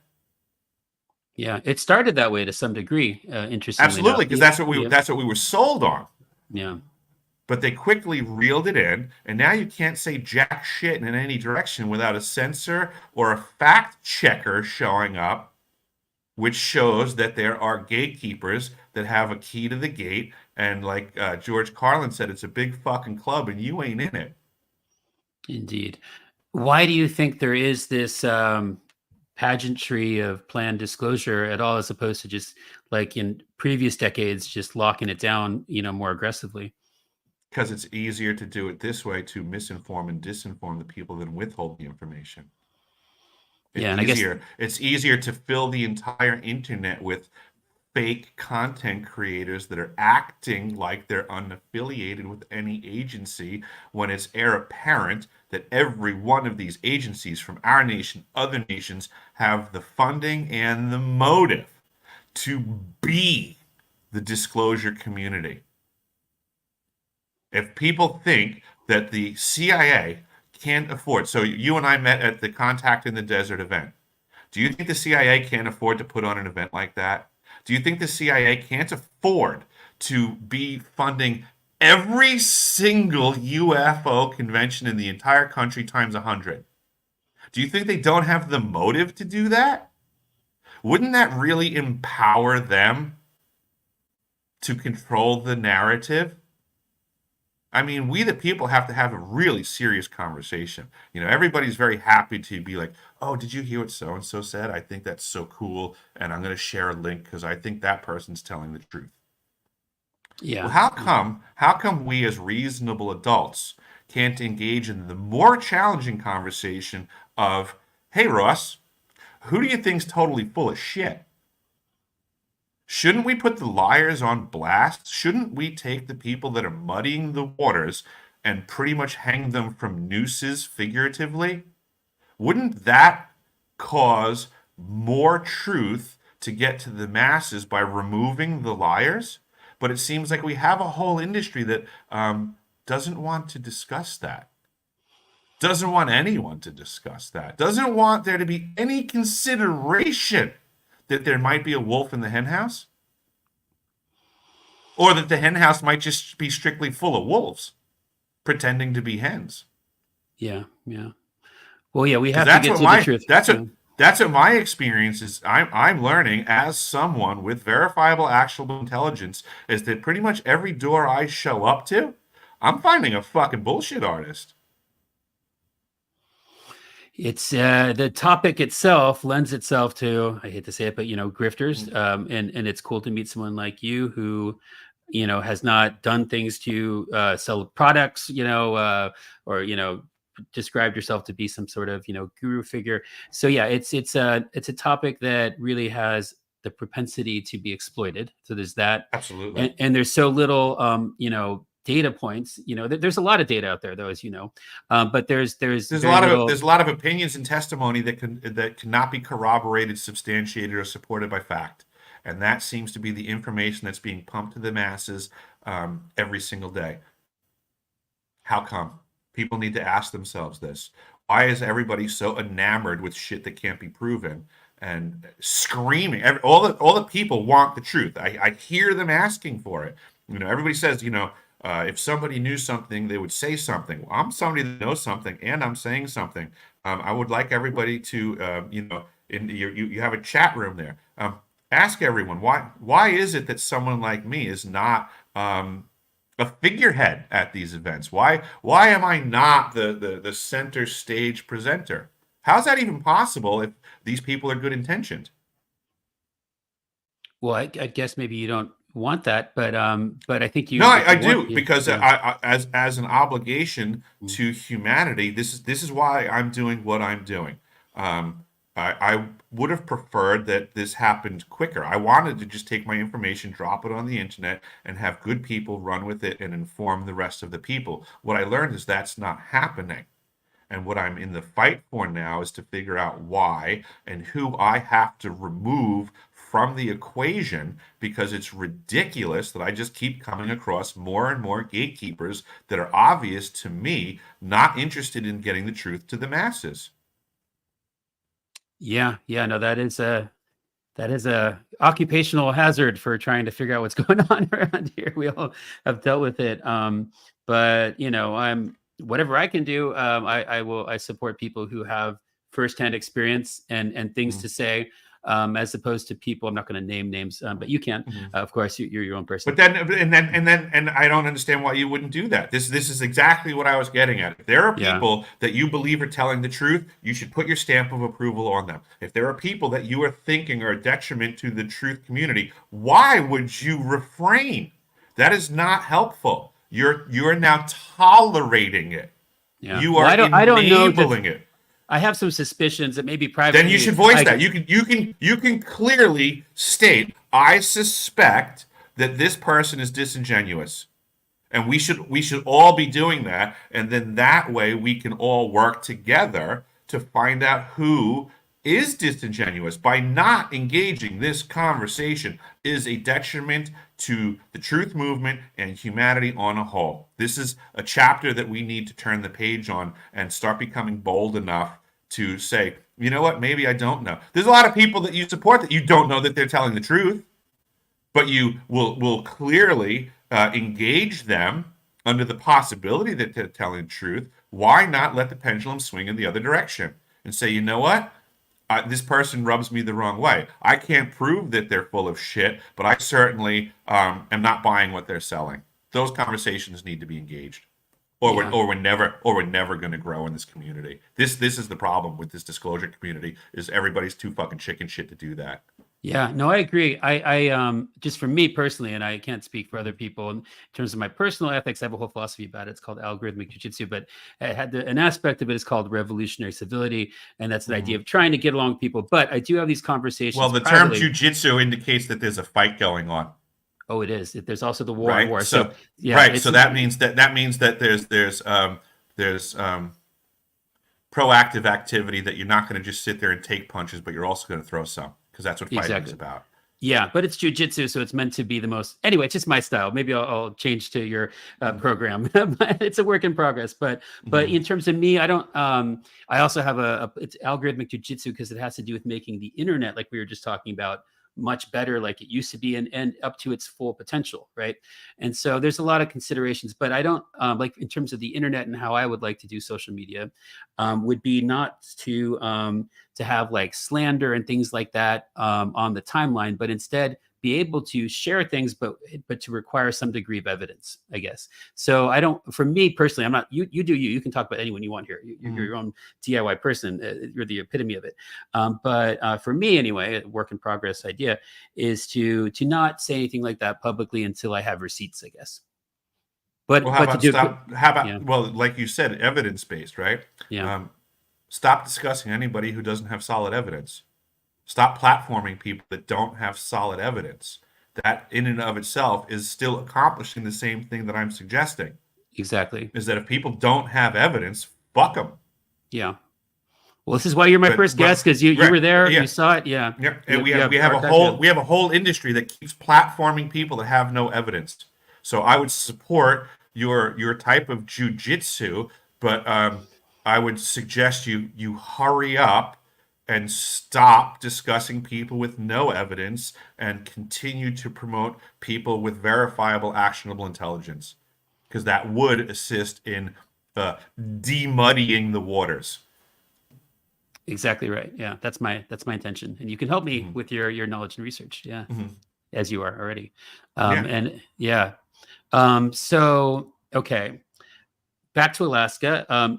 So you are familiar though with the Dark Pyramid that's also there. That's supposed to be. Yes, over Yeah, underneath Mount Hayes. It was remote viewed by, I believe, Pat Price and Joe McGonigal, which have been shown to be highly effective remote viewers. Yeah. So, okay, for remote viewing, what is the best evidence that you've seen, in addition to your own personal experience, to show that remote viewing can be and has been used to accomplish things reliably for the government, for the military, for NGOs, whoever else wants to wield it? The movie The Hunt for Red October is a true story. Tom Clancy is not a writer; he is some sort of an agent. In the beginning of that movie, the Baldwin character, who is some sort of uh, processor of information for an agency, discusses that they came across intelligence about a new Soviet submarine.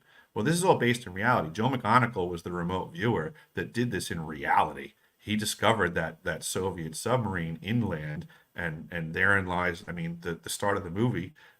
When I was in submarine school, we watched the movie, but we were in training and we were told to watch the movie with the understanding it's a true story. So that movie is the end result of a remote viewing activity that worked. So that's an example. Um, it's there's so much information that's easily referenceable to anybody in the audience to look up remote viewing programs and how effective they were. How much do you think remote viewing is being used in like the private sector to, predict outcomes for gambling or whatever else? In so many ways, remote viewing would just be a monopolized technique that they don't want the general population to know that they also too have this skill set. Um, yeah, I think many factions around the world have been using it for a very long time for a multitude of benefits to be gained. I would imagine that would be a useful thing in any kind of project. Um, Hmm. so, okay, the topic of disclosure again. I'd love to get more of your take, your theories on what the nature of reality is with the phenomena. Is it all the same coordinated thing? Is it primarily coming from our own consciousness? Explain the nature of reality to the best of your ability. I guess in regards to this question, I need to know what you mean by the phenomena. Well, it's like the plural version of phenomenon. So you can, paranormal, supernatural, extraterrestrial, crypto-terrestrial. There's so many different ways of describing that which goes beyond our normal experiences as people. The phenomenon, yeah. So what's all this mysterious otherworldly stuff that people are talking about? Where does it come from? Wow, that's an extremely challenging question because it's so broad. It's basically saying, explain all of the things that we don't know. That we I, are I at don't, least, I don't, yeah, we can narrow it down a little bit. Yeah. yeah, you got to make this more concise. Well, let's start with what they used to call UFOs, and now they call UAP. Mhm. What do you think that is, and who is behind it? Oh, got you. The vast majority of that activity is just high technology from men on this planet being used by many factions that are, like gangs having turf wars. They're vying for control and power and fighting with each other, and we're just caught in the crossfire. Does that mean that there's nothing off planet? Absolutely not. I'm just stating that the vast majority of activity that people on this planet see is from people on this planet. Do you think there is a breakaway civilization on this planet of beings either human or different, like crypto-terrestrial reptilians? Do you think any of that stuff is going on? Absolutely. This is what Gary McKinnon showed when he hacked into the NASA system and found that there's an off-world fleet. Right there, you have one arm of a breakaway civilization. So is that different than our fleet that you think these neutrino detector arrays are coordinating? So do you think that we're coordinating our own fleet as well as non-human fleets are also being tracked in this manner? Yes, I think, yeah, absolutely. This technology is for both of those items. Makes sense. So what about the paranormal side?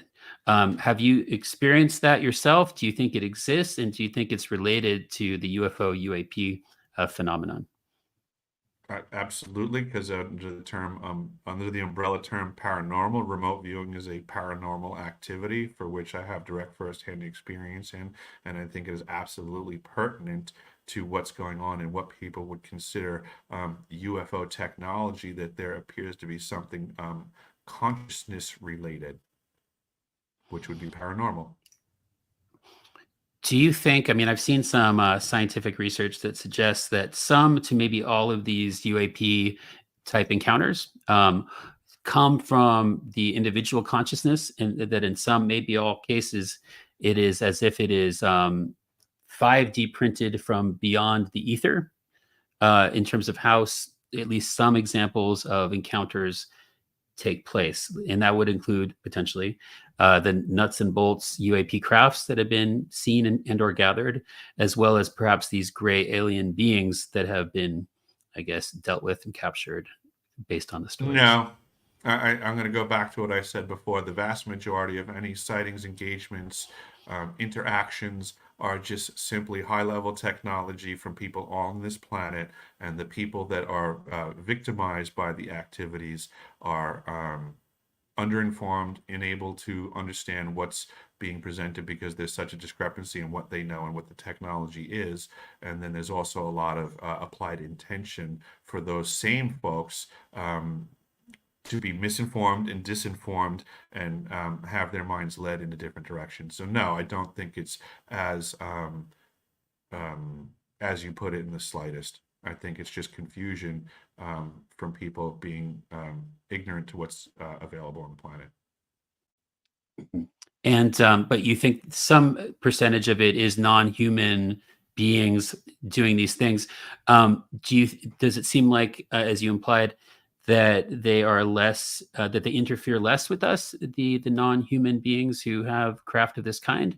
And is it more, in your opinion, the humans that are doing the negative things to fellow humans? Correct. Statistically, the amount of off-world activity that on-world people are dealing with is so minuscule, we might as well throw it out of the conversation and focus on the brass tacks reality that these encounters are, for the most part, occurring between people from this planet with other people on this planet. And does it seem that the rollout of this disclosure, the official disclosure, it's intended to highlight a certain aspect of the extraterrestrial nature over the human nature, in order to sort of distract from what's going on with the technology? Absolutely. That's all it is. The veil is starting to be removed on the fact that it's people from this planet negatively impacting other people from this planet. So only now that the veil is starting to lift are they, the people that have the technology, really trying to, for the first time ever, go, oh, did we ever mention there's UFOs? I mean, come on. If people can't see through this uh, obvious bullshit. I mean, again, back to it's easier to bamboozle people than to convince them they've been bamboozled. Indeed. Yeah, it's cheaper too, I guess. Just use the Hell yeah. media. Yeah. Hmm. You don't have to show them anything, just Yeah. disclose some words, by Yeah, I mean, look people. at look at the And level of CGI and stuff that's available right now to movie productions. If anybody's familiar with DaVinci Resolve an editing software program for movie manufacturing, there's almost nothing that you can't make look completely legitimate on the screen, right? We, the people, now have access to this level of technology. Okay. Um, you think that the governments haven't had access to that level of technology 4 and 5 decades ago? yeah, I mean, there's been a major gap since the last bit of innovation, and it's so interesting Mhm. looking at like SpaceX and NASA, uh, doing things the old-fashioned way, with rockets Mhm. and such. In your view, there's secret launches that happen, with newer technology, and like how old do you think are so tell me what your theory is about the real space program? Anti-gravity was discovered back in the early 1900s and absconded by the very wealthy elite on this planet, and it's a monopolized technology. That's what's going on. The idea that we have folks like Elon Musk dealing with rocketry, I mean, come on. It's absurd to think that this is the level of technology that they're going to consider is going to bring us into the future. It's technology from the fucking past. How's it going to bring us into the future? It's utterly ridiculous. What do you think about the moon landing and its what actually happened? I think there's a high probability that we were trying to put our best foot forwards once again in the misinformation, disinformation game. I think there's a high probability that there was a Hollywood production to how do I put it? Guarantee the presentation of us being there first and winning the race. I believe that we still did go there, but we didn't necessarily go there when we said we did, because we were again trying to win an information battle, and there was a lot of propaganda involved. So, do I think we went to the moon at some point? Yeah, absolutely. We went to the moon at some point. Do I think it happened on the date that they said? Not necessarily. I think there's a lot of questions to be asked about that for sure. But we're regardless of whether or not we went to the moon on a specific date, we seem to have the technology to get off this planet with great ease and to go great distances. So at the time of the alleged moon landing, how advanced do you think our anti-gravitic type propulsion? Do you think they used a rocket to get there, or if they got there, do you think they used something else initially? I think the astronauts that we were presented as the original lunar team showed up to a moon with the antiquated technology that they used, and were very pissed off to find out that they weren't the best of the best of the best, because there was already other flight crews up there with the greater technology waiting for them. And I think this is observable if you just simply look at these astronauts before they went, and they're all gung-ho, and then look at their personalities when they returned. You want to talk about some folks that were humbled? And that's how it works in the military. The one crew thinks they're really badass until they meet a way more badass crew. And I think our lunar module team wound up coming back quite humbled, because they were privy to seeing the actual badasses. Yeah, that seems to be the kind of dynamic psychologically, structurally, to make people feel incentivized, pump up their egos, make them feel like they're doing the most important thing, and then keep them keep them away from the things they need to really piece it all together. Yeah. So you think when they went to the moon, potentially they saw other humans that had the real technology, or okay. Yeah. Yeah, that'd be a bit of a blow to the ego. Yeah, but it'd still be pretty cool. I mean, to take balls to do it on a freaking rocket. I mean, it's like, whoa, why'd you put my life at risk like that? I could have just got here instantaneously, on a little UAP. Yeah. Well, they didn't know the tech existed until they got there and got humbled. Yeah, I guess they didn't want to ruin the footage. And the military is certainly full of people that have been hardly programmed to take on missions of expendability.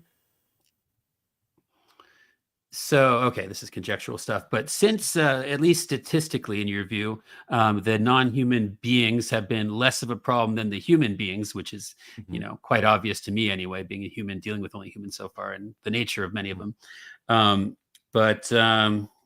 So what about things like the Galactic Federation? Do you have any clues as to whether something like that might exist for the more civilized non-human beings? That type of stuff seems like massive propaganda put out by bullshit artists to me, to muddy the waters of actual disclosure. You got any evidence to support what you just put in my direction from the people that put it in yours? Star Trek, the series. This propaganda. Yeah. What is that as far as evidence goes?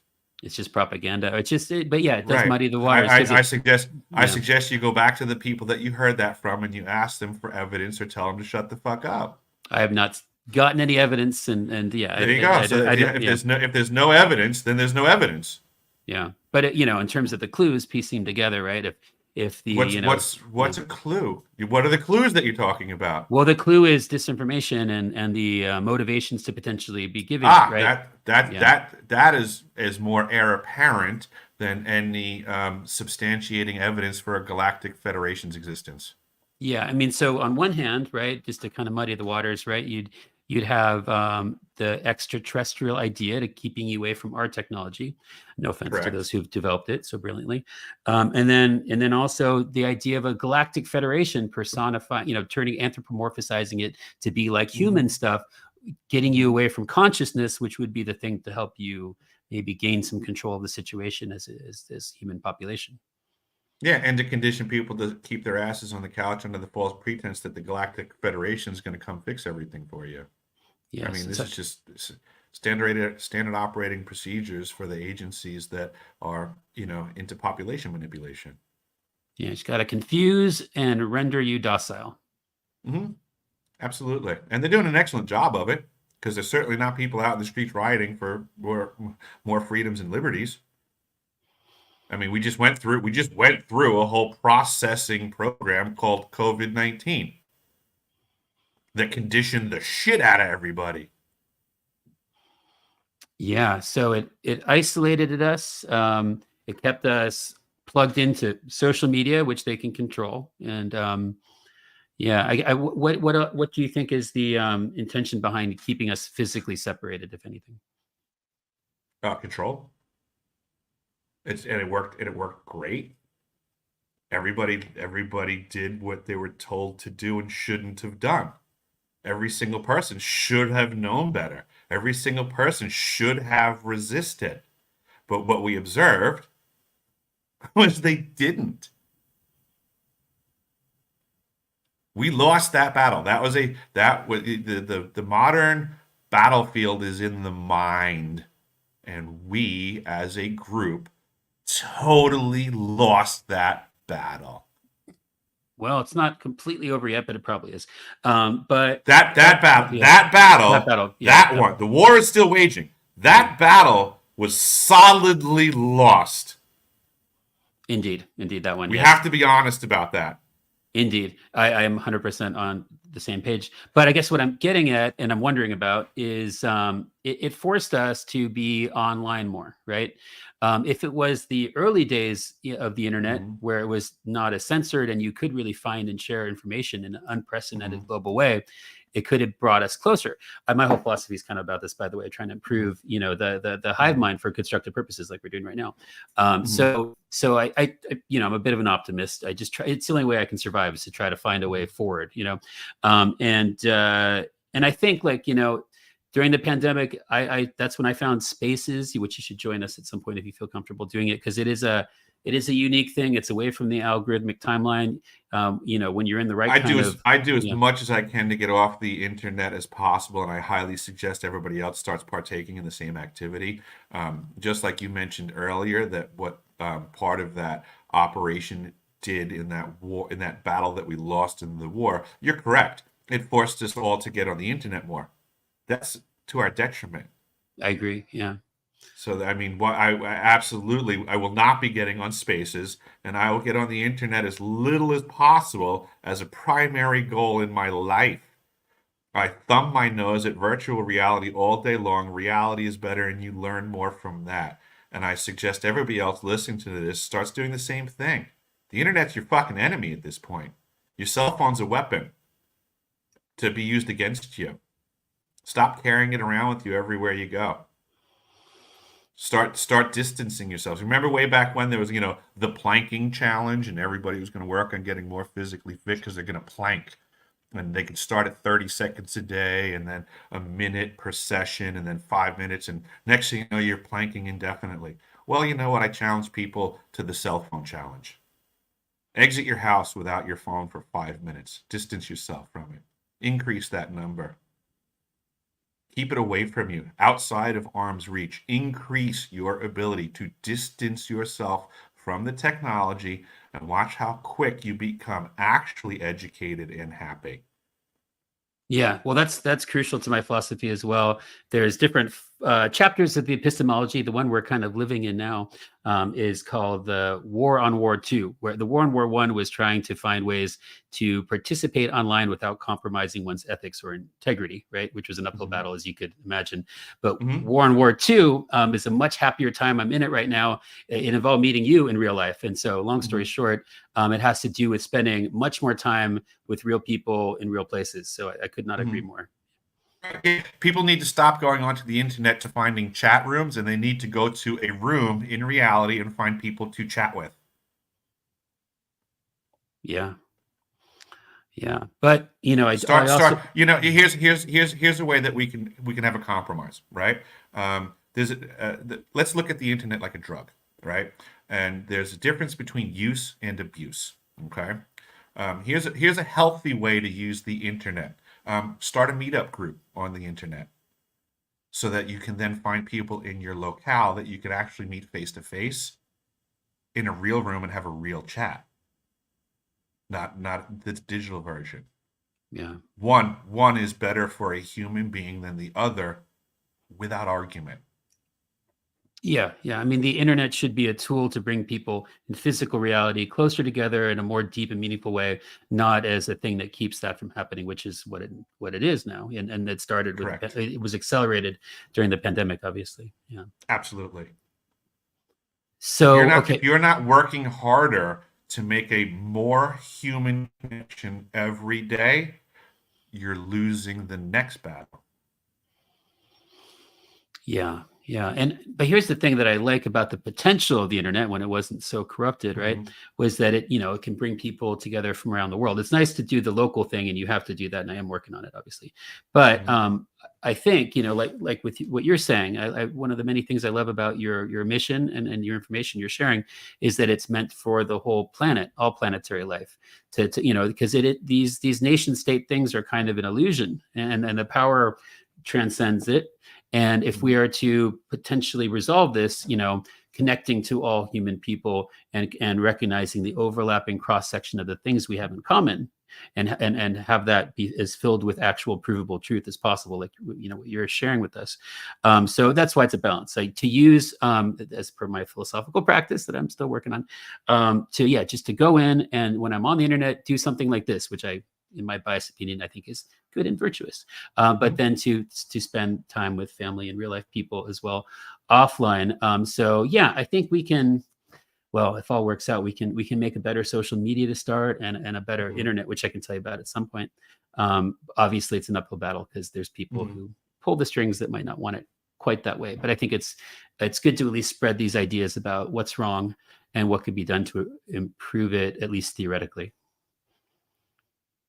Okay. I wish you the best in that effort. I question whether you're going to find out that you've wasted a lot of energy on that in the future because it's like a drop of water trying to fight the motion of the ocean. Yeah. Well, like I say in my philosophy, it's the path of least. It's very idealistic, but boy, talk about an uphill battle. Well, hey, man, speaking to someone who's doing one, doing that. Fair enough. Magnificently. Fair enough. I think it's good. I don't presume it's an eternal process of trying to do it. So I don't assume it's going to happen in my lifetime. Then my hat goes off to you as a fellow idealist. I appreciate the challenge that you have, and I wish you the best of luck on it. Yeah, well, if nothing else, it makes my life easier. The way I describe it is the path of least resistance, at least for me, is to attempt to change everything. Just because when you learn about what's actually going on, and if you care about truth and ethics and basic, caring for your fellow man and woman, then it's easier to at least try the impossible than to just live in a twisted and corrupt construct. So that's. Oh, I would agree with that entirely because at least it's at least you putting in an effort versus not putting in an effort. And something that I've been saying for years is doing nothing accomplishes nothing 100% of the time. Exactly. Okay, so I want to make sure I'm getting. Okay, let's before I'm sure you have to go do exciting things in Perth, and I'm glad it's going so well for you there, and they're giving you the attention and respect you deserve. Everyone else pay attention. This is how it should be done.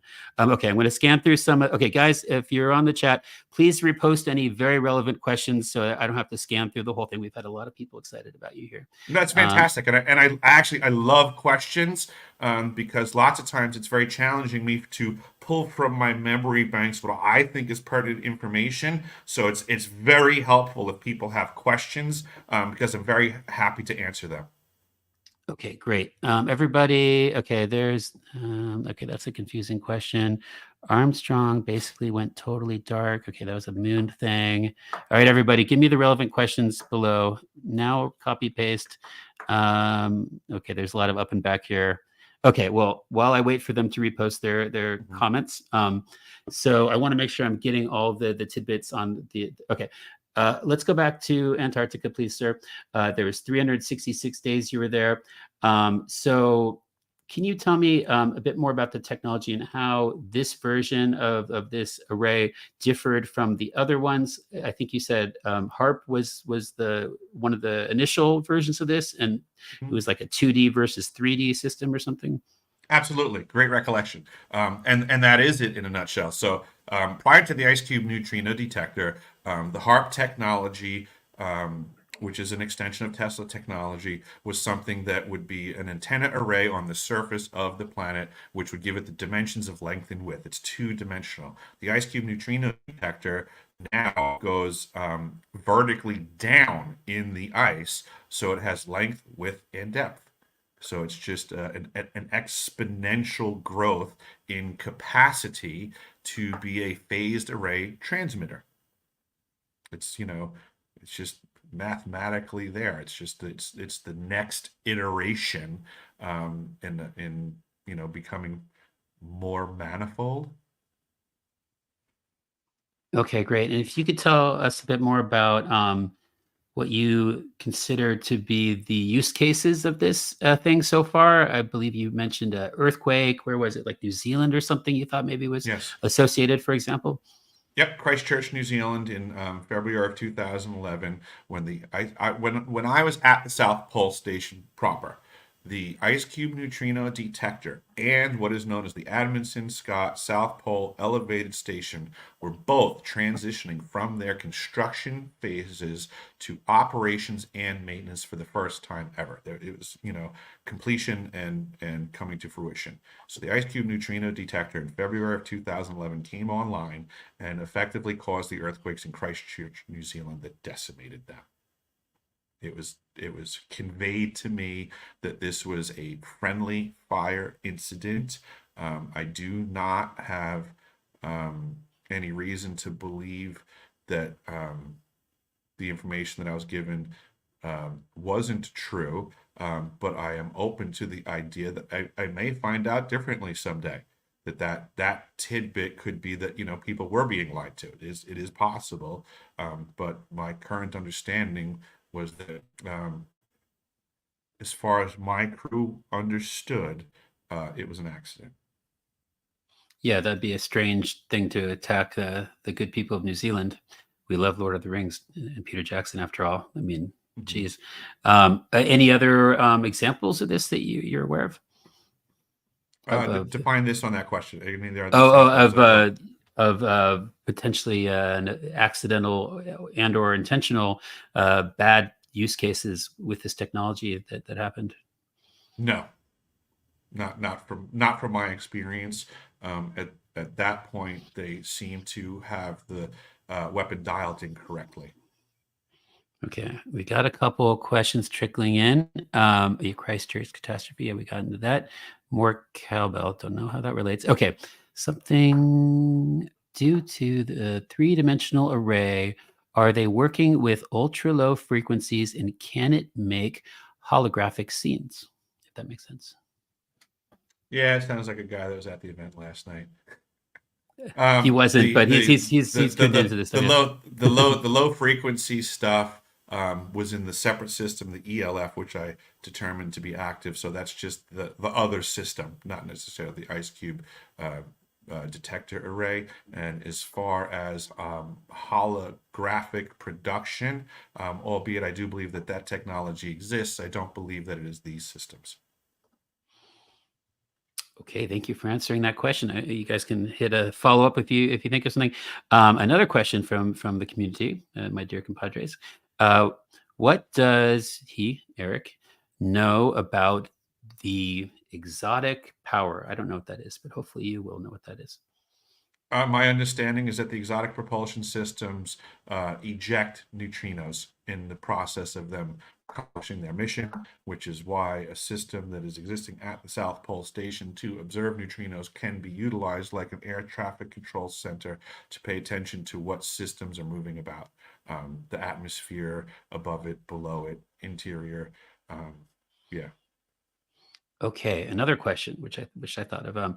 How are these arrays and such powered? That is a great question. Um, from my understanding, the power required to run these systems exceeds the power supply presented to me as the production for the South Pole Station. And this is information that I spoke to with the Senate Intelligence Committee and ARROW when I visited Washington, D.C. I showed them maps. I explained to them where I do believe the actual power supply for these systems is located. And yeah, I think we're being lied to in that capacity as well. I do believe that there's a possibility that submarines might be being utilized in Antarctica as that power supply as well. So there's all kinds of possibilities on the table here, and I think it's very much worthy discussion to figure out where their power is coming from for these devices, because I do not believe it was as it was presented to me. There's something else going on. Oh, wow. Good question. Okay, also a question about please tell us about hydrokinesis, if that makes I'm not sense. familiar with the term. Hydrokinesis, I'm not sure what that means. Okay. Well, if you want to, Andrew, if you want to elaborate on your question, we will follow up on it. And let's see, anything else? Okay, stop the chat. Let's just get some coherent questions, friends. Thank you very much. We got that one. Okay, you might have already covered this, but our friend Danielle wants to know, what are they doing with the HARP tech? I think you've already described it. Maybe you can elaborate on Yeah, it. I think the same thing that I'm expressing with the ice cube neutrino detector.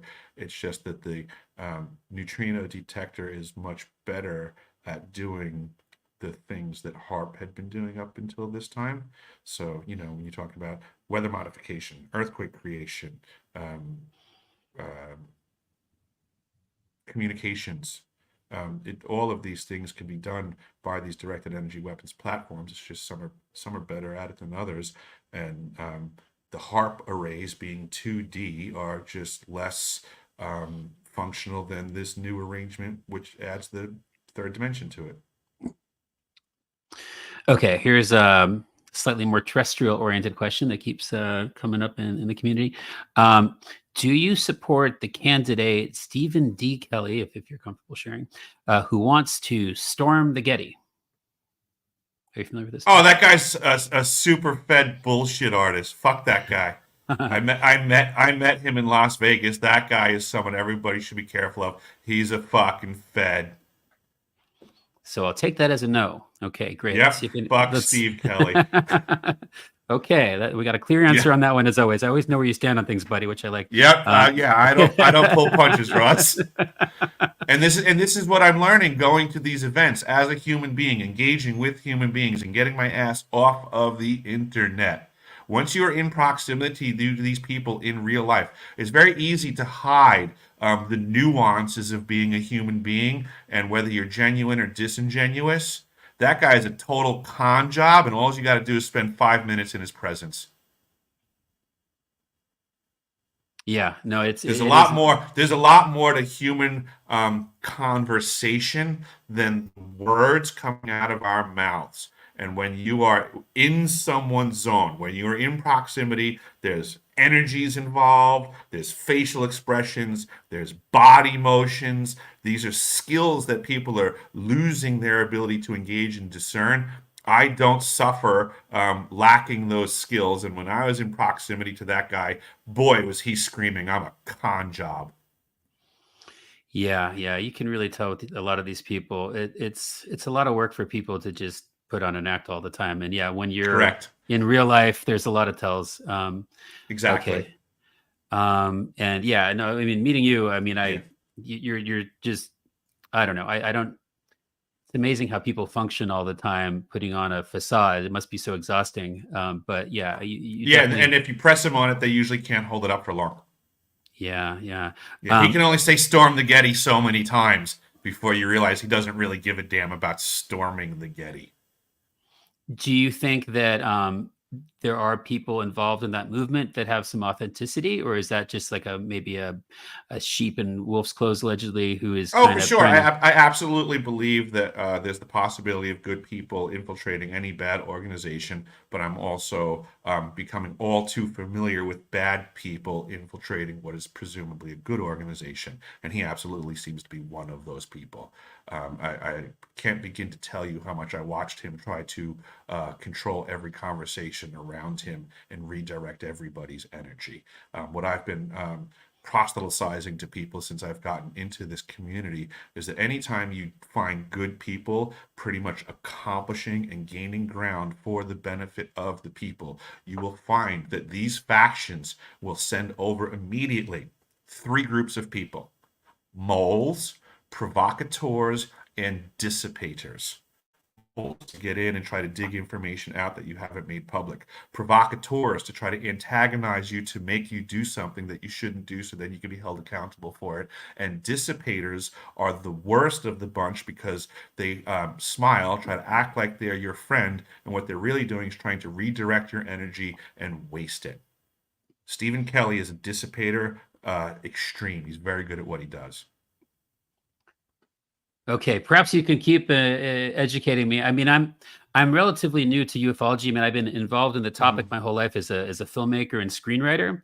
I Mm-hmm. made my first feature. It was one of the things I was doing at Contact. They showed my movie Ascension, which is kind of a it was a pretty dark portrayal. You know, I was tasked with the opportunity to make a horror film. So it's a sci-fi horror film, Mm-hmm. but I researched it very thoroughly, and you know, various people seem to think it's accurate, but it wasn't the kind of branding of Contact in the Desert traditionally, although they did pick it based on what it was. So in all Mm-hmm. fairness, they're like, okay, cool, let's.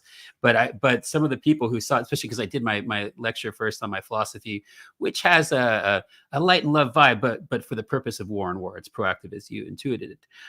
But then the day after, they saw this like really dark, intense, but accurate, I think, horror film about the phenomenon. There were some people who were like astonished that they would have something like this at an event like that. So, I got a sense of the kind of how people group together and stuff. But Mm-hmm.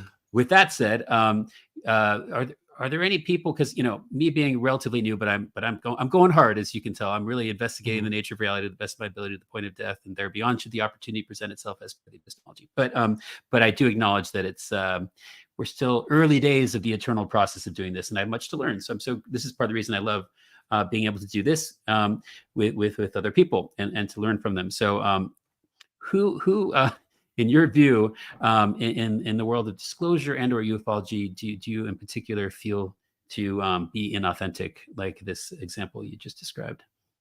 Did you say inauthentic, as in disingenuous? Yeah, who do you think's full of shit, basically? Yeah. Almost everybody that I've come across.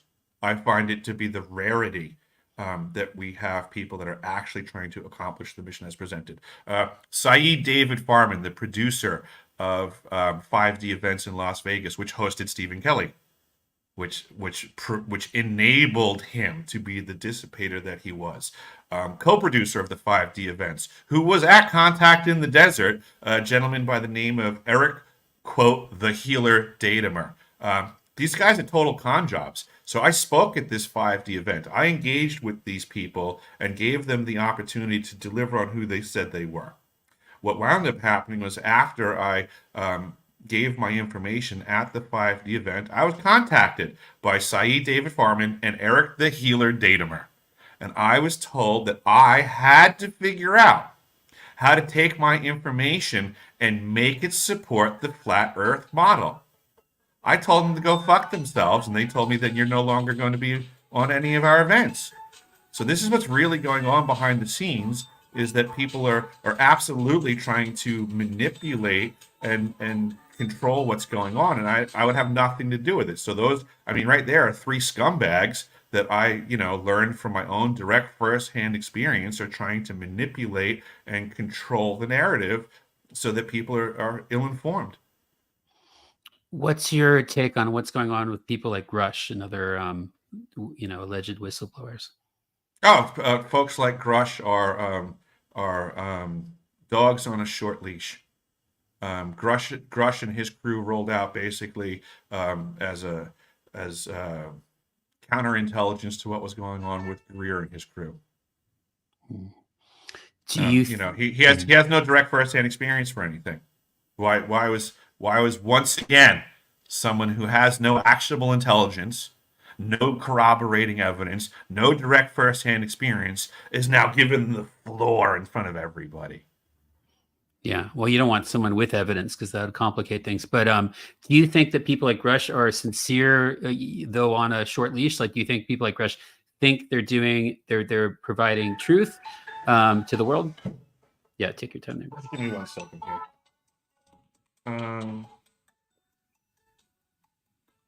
I apologize for this, but I actually have to just address what's going on right now. Yeah, I'm no so problem. sorry. Yeah, do you want to like hit mute, or how do you want to? I can like click you maybe. I have to do a quick text, I guess. Oh, no So problem. it doesn't I'm have gonna. to be Yeah, take your silence. time. I'm gonna scan through the many You got comments to it. find some juicy tidbits. You take your time, man. Mhm. I'll just mumble to the people who are Yeah, I listening. apologize. No need.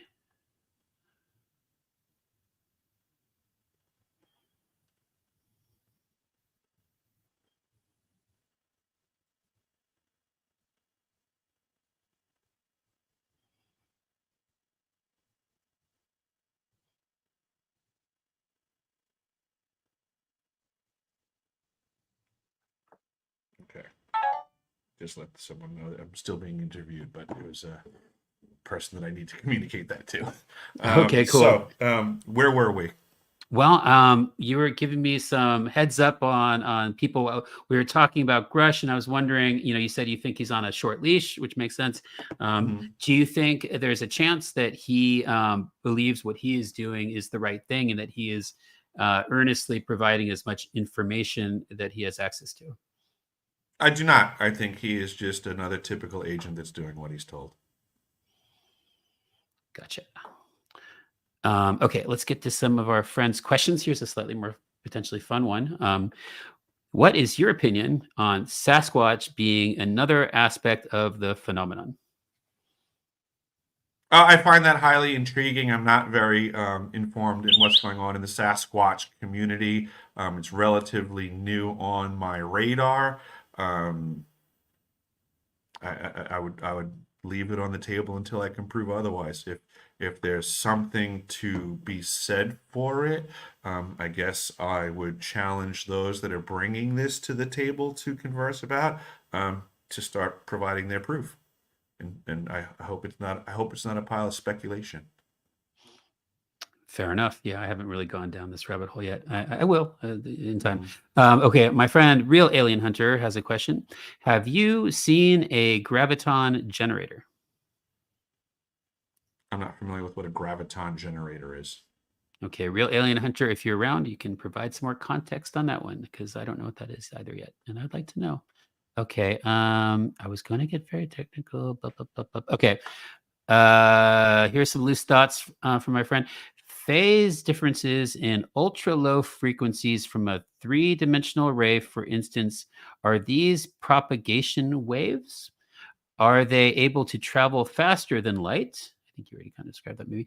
Is that because of no right angled energy fields propagating outward?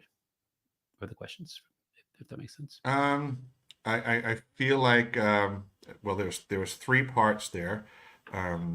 Yeah, The the first second one, one. yeah, let me Mhm. just break it down for you. Yeah, that's Go a lot. ahead. Okay, so there's the frequencies of the three-dimensional array, for instance. First question, are these propagation waves? I don't think so, and this is I guess I would want to have more of a direct engagement with this type of person, which is why the internet's terrible. But I believe we're probably teetering on the line where even Tesla himself will get frustrated because it's the idea of understanding the difference between Hertzian wavelengths and other wavelengths. So in a way, I want to believe that propagation wavelength might be similar to what Tesla was calling scalar or longitudinal. But then I also am giving pause because if I'm wrong, this could be the issue of where Tesla was getting frustrated because propagation could also mean like radiated, and Tesla didn't like that because it insinuated propagated loss. And lots of times when it came to longitudinal and scalar waves, what Tesla was providing was that there was an increase of energy at the receiving end versus the input end. So it would be the opposite of propagated or radiated transmission of energy. That would be my answer to the first part. And the second part was I'll read it to you. Are they able to travel faster than light? absolutely. Yeah, absolutely. The speed of light as a boundary is something that's not true. There's we're learning that there's a lot of things that can go faster than the speed of light, and communications is one of them. And Pendulums are something that we can observe as a very peculiar thing mathematically, which show an anomaly, right? So when you have a pendulum that's swinging and it goes from one position to the next, right? That dimension from point to point can be measured. The momentum can be measured. And what we learn is that the pendulum swings in one direction and then with full momentum in no time goes from going in one direction to the other. Oh, really? It's mathematically calculable. So that's in a way an observation of something happening in no time and space that defies the limits of what we're told is going on. And the last bit of his statement is that because of no right-angled energy fields propagating outward? I don't know that that's a true statement. Moving on. Okay, thank you for that. Pattern through experiences, love and trauma. Yeah, we talked about that. We talked about Stephen Kelly, the Getty, whatever's going on there. Okay, a lot of comments. We'll work on the process of getting some nice, clean. It's good. The engagement's great, though. It's good that we have fantastic. So many things Yeah, I'm glad that there's folks out there listening to this and giving my information the time of day. With that being said, in the grand scheme of stuff, I really hope that people share this information because that's what's really needed nowadays. Is that in order for we the people to become victorious in all of these battles and the war on the mind, we have to start getting really proactive. If you're gonna listen to this today and do absolutely nothing with it, then I've wasted my time. Well, this is my full-time thing, trying to get to the truth and learn from people. Well, and again, I don't mean you, Ross. I mean the collective you as the audience. If you, the audience, are going to listen to this information today and do nothing with it, you, the audience, have wasted my time. Yeah, you guys have wasted my time too, because they know that I do not allow them to do nothing. It's a proactive thing here. We have a Discord. Right. We got 37 projects, research and such related to things of this nature. We were researching you leading up to this collaboratively. I mean, not in a weird way, just watching your podcast. Yeah. I mean, I'm putting my best foot forwards. I am investing my time, my efforts, my monies out of my own pocket. To try to do the best that I can for humanity, and the only thing that I expect from everyone else out there is to do the same damn thing. So I'm leading by example, and I challenge everyone to live up to my expectations.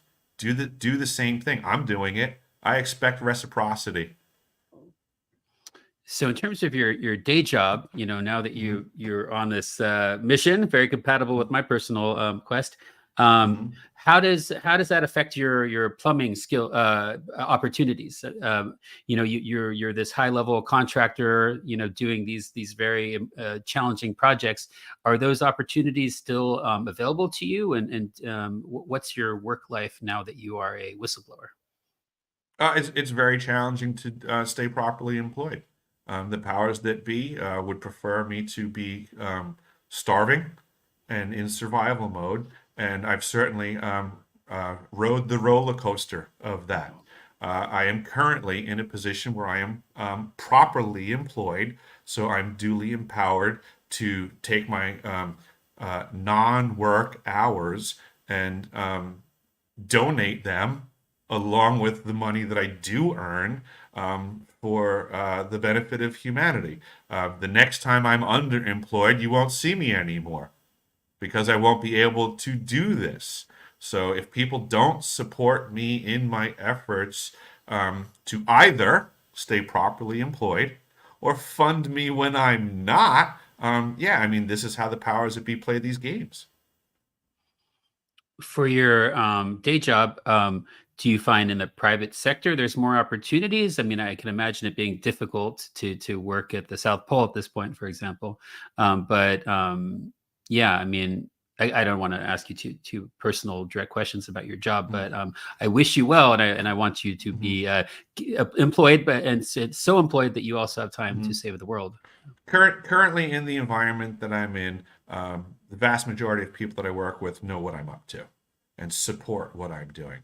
Um, with some regularity, I have strangers approach me that recognize me and basically just give me a pat on the back and say, I appreciate what you're doing. So currently, I'm in a good place with employment. I'm able to move forwards and try to make things happen. And I will continue to do that as long as I'm properly employed or on the graces of folks that might want to assist me in that direction. I can only accomplish things when I'm properly resourced. I mean, that's how life goes. If I couldn't afford the plane tickets to Australia, I wouldn't be here right now speaking to the fine people in Australia because it's not like these producers of these shows are actually doing what people think they are. Um, when an event has 70 speakers, you really think that the producer of that show is sending out 70 sets of tickets and paying for 70 hotel rooms? It doesn't work like that. They want everyone to think that's what's going on, but it's not true. Yeah, I mean, we do live in this construct of, we're not in charge as regular people, sadly, and the more you look Mhm. into things, you see the extent to how that Mhm. is the case. So let me see if there's any more relevant questions that have just been added. Um, so what, Yeah, as a perfect example, I met you at the Contact in the Desert event. I had to pay for the airfare, I had to pay for the hotel, I had to pay for the event, um, of which I don't think I really watched. I think I watched one speaker at the event, but for the most part, I was there to have one-on-one conversations with fine folks like yourself to have more of a grassroots movement in the disclosure industry. But this comes at great expense to myself both in time and money. yeah, and this is a challenge, right? You brought up there's a lot of grifty people, right? And I think Mhm. you and I and most people can discern who's legit and who isn't.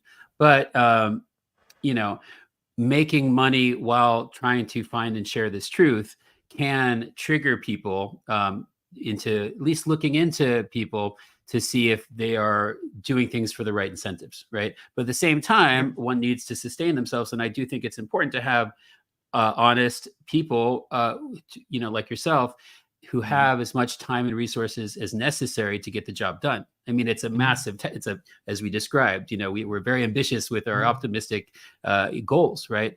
And, Uh-huh. I hope like through, hopefully this podcast, for example, will succeed in a way where I can, Mhm. be able to do exactly what I want and talk to exactly who Mhm. I want without any compromise and to have it be Mhm. at least self-sustainable so that I can, keep Yeah. doing this. Oh, yeah. I appreciate that entirely. I'm actually transitioning my website as we speak. Up until this point, I have spent thousands and thousands and thousands of my own dollars attempting to get this information out to the public. The way that this stuff works is in order for me to not be out of the fight, I can't run out of resources or I lose. I'm literally out of the fight. So I'm currently transitioning my website, which had been completely free for everybody to access. It's still currently free, folks, so get in there while you can. But I will be transitioning it to a method of there being folks to get involved with supporting me financially for the information because the expense of me going out and about the world and trying to get this information, like I just said before, if I get underemployed again, I can't afford these things. So I'm pre-planning for the fights that are coming and setting up my website to, like you had stated, at the very least be self-supporting. I'm certainly not going to profit from charging people a $5 subscription fee. It's just alleviating the cost of things. Yeah. And I think people who are, not everyone is an honest person who makes criticisms against other people, but I think those that are Mhm. would hopefully acknowledge that people should be able to find some kind of ethical way to self-sustain their efforts to research these things and to share Right. information. And Yeah. but you know, The day and that then I'm you dri- the yeah, day that I'm driving around in a Ferrari, the critics will be correct. yeah. But I have a Ford work van and obvious expenses to the travels that I do to try to get this information out. So there is no argument that could be had that I'm some sort of profiteer. Right, right. And I think, we can think of examples of people who take it unethically, like, for example, Billy selling snakes. Carson. Billy Carson. There you go. But, perhaps, selling elixirs and things like that as a tip off to people trying to, dictate whether or not someone is a grifter or simply trying Mhm, to stay alive in a very economically challenging time to be a person, mhm. even if you're Yeah, understood. playing. Yeah, Yeah. yeah. I'm all for folks sustaining themselves so that they can stay the fight. But as it's like everything else, the proof is in the pudding. It's one thing to charge people money for something; it's another thing. What do you do with it? Yeah, And that'd be all kidding aside, I mean seriously, look at Billy Carson. I mean, the guy is literally promoting himself, trying to sell people stuff, and then in the same breath, trying to portray this lifestyle of of opulence and wealth. I mean, so what's he doing with the money he charges people? He's taking limousine rides. He's buying a new suit and check out my new watch. I mean, what's the difference between him and some charlatan at a church saying God needs your money so that I can have shiny shoes?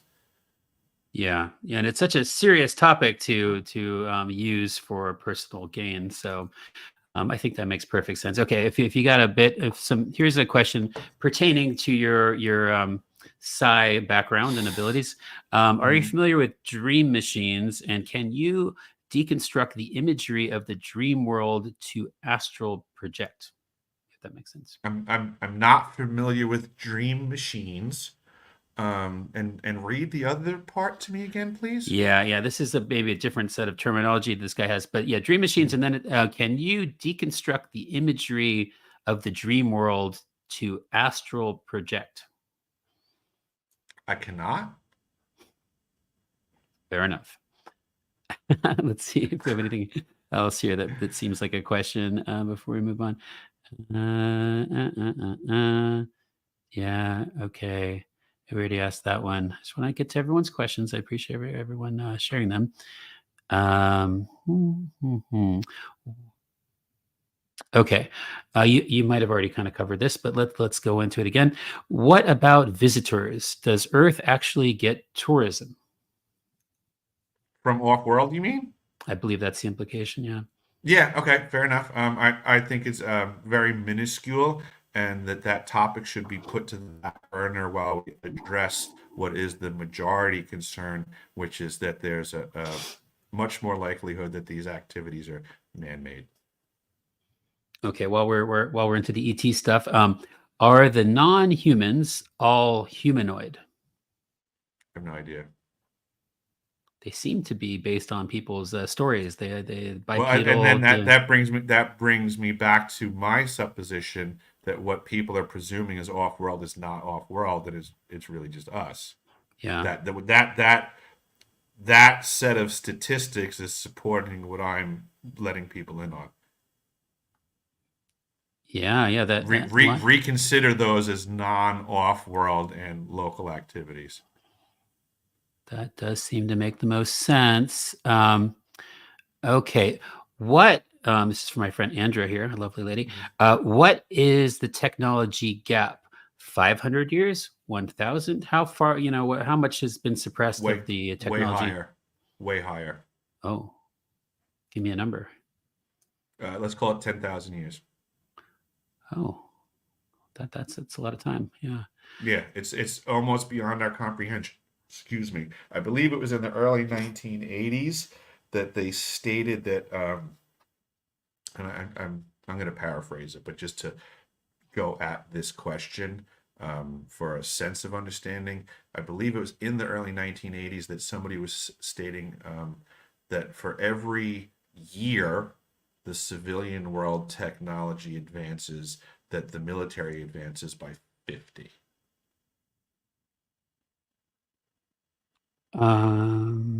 Okay. And so it is your understanding then that quote unquote free energy has existed for some time? Is free energy something that is on this planet being used, but not by the regular people? Absolutely.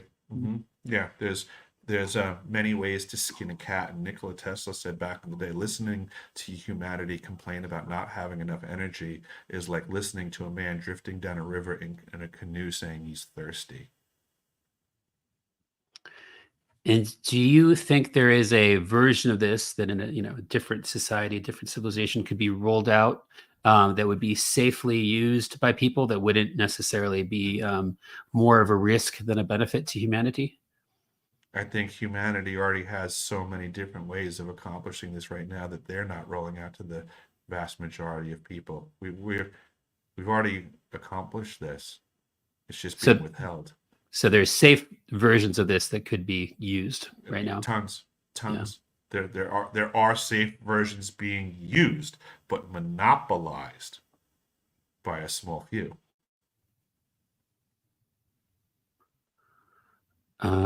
Okay, here's another one. Thanks for your time, by the way. I know You you have got other it. things You to do. got So it. No, it's no, good to it's have all you good. here. It's all good. Okay, cool. Because this is a lot of fun for me. Okay, here's another one from God Sauce. Why does the Earth look smaller from the moon than vice versa? Not sure what that means. Even taking atmospheric magnifying into account. Does that make sense to you? Sounds to me like someone's speaking about an experience they never had and is Right. supposing stuff that sounds like somebody's trying to go in the flat Earth angle on me. I don't think this is a flat earther, but this is someone who has experienced many things that I have Not looking not. at the Earth from the moon. Yeah, well, maybe not literally, but we'll see. Moving on. Okay. Well, here's another one. We're getting a little speculative here as well. Is Earth actually even a planet? It sounds like a very silly question to me. It does, it doesn't it? Yeah. What about the moon? That the whole hollow Earth moon thing. Do you think it's a moon or something I think one of constructed? the greatest books that I ever read was called Who Built the Moon? And there's a lot of questions about what the moon is. I would recommend people read that book and let me know what they think about it. There's certainly a Excellent. lot of anomalous stuff when it comes to the moon. Okay, I think we might have gotten all the coherent questions. Mostly just people bickering about different points of view, which is what comment sections are for. Okay, so in terms of like the new physics, right? We've had like Terrence Howard sharing his views. There's Mhm. geometric unity, which is the Weinstein's, I think, the name of his theory of everything. So, we're like however many 10,000 or so years behind in terms of the actual technology. What's your understanding or guesstimation of what the true science is, the true physics? What is behind this technology? Is it something that requires a new field of scientific study, or is it something that can be contained within the basic forms of physics that we are aware of? Easy answer on this one, which is going to be challenging for people to consider, is that the new technology is called consciousness. That everything has to do with consciousness and creation. That we have to realize that there is a connecting point, and it's challenging to put into detail for folks, because it's something that I understand and I've experienced, but people need to start realizing that there's value to consciousness as much as science wants to ignore it and religion wants to control it. The it part is still known as consciousness. It has a massive value to our experience and our environment. What are some things that we could do without the need for technology with our consciousness if we were fully capable and aware? Remote view and traverse space and time to know anything you want to know. And do you is it your experience that you've downloaded things from beyond the Akashic records or the ether, whatever, however you might describe it? Absolutely. What are some examples of things you obtain that way cognitively? Greater understanding of energy and how it works in the cosmos. And what was the experience like of receiving all that information? It caused me to draw a whole bunch of pictures and self-educate myself. Yeah, I met many people with those experiences, and they've gone through the same thing, and it's like they weren't even interested in the topic. They didn't study science. All of a sudden they think, or sometimes they actually are reinventing this lost technology. It's baffling. So where do you think it comes from, and why does it come to certain people, do you think? I think it's omnipresent. And like many other things that we observe in nature, and you stated something before, path of least resistance. I was not resistant to the reception of this energetic information stream, so I received it. So it's just out there. So it's not like some people perceive benevolent or maybe not benevolent beings like imparting it, sharing it with you. It's more just like everyone could potentially access all this. It's been proven through the Stargate program and the remote viewing teams that everybody has these abilities. Some are more proficient than others, some are prodigies, but similarly to like playing a guitar, right? There's no one stopping you from playing the guitar. It's just a skill set that you can practice and become better at through practice. You may be a prodigy at it. You may be not so good at it, but effectively, nobody can stop Ross Waxman from playing the guitar. Same thing with the remote That is viewing. very true. Very true. I was just playing the guitar before this, actually. So yeah, you're There right. you go. Yeah, I mean, so that's and I channel through my music. So you're there. You go. So this is a skill set that's available to anyone who wants to use it, similar to playing a guitar. Yeah. Okay. So I think I found I don't think we did this question yet. This one actually kind of makes sense. Okay, here we go. From my friend Lynx, a smart dude. How do they solve, I guess this has to do with the arrays, right? The time sync issue with the FTL communication. I don't know that there is a time sync issue. It's just, faster than light, right? So yeah, it could just be Right. instantaneous. Yeah, I mean, which makes it faster than time. Yeah, I don't. Yeah, what time sync issue is this in reference to? Would be my question.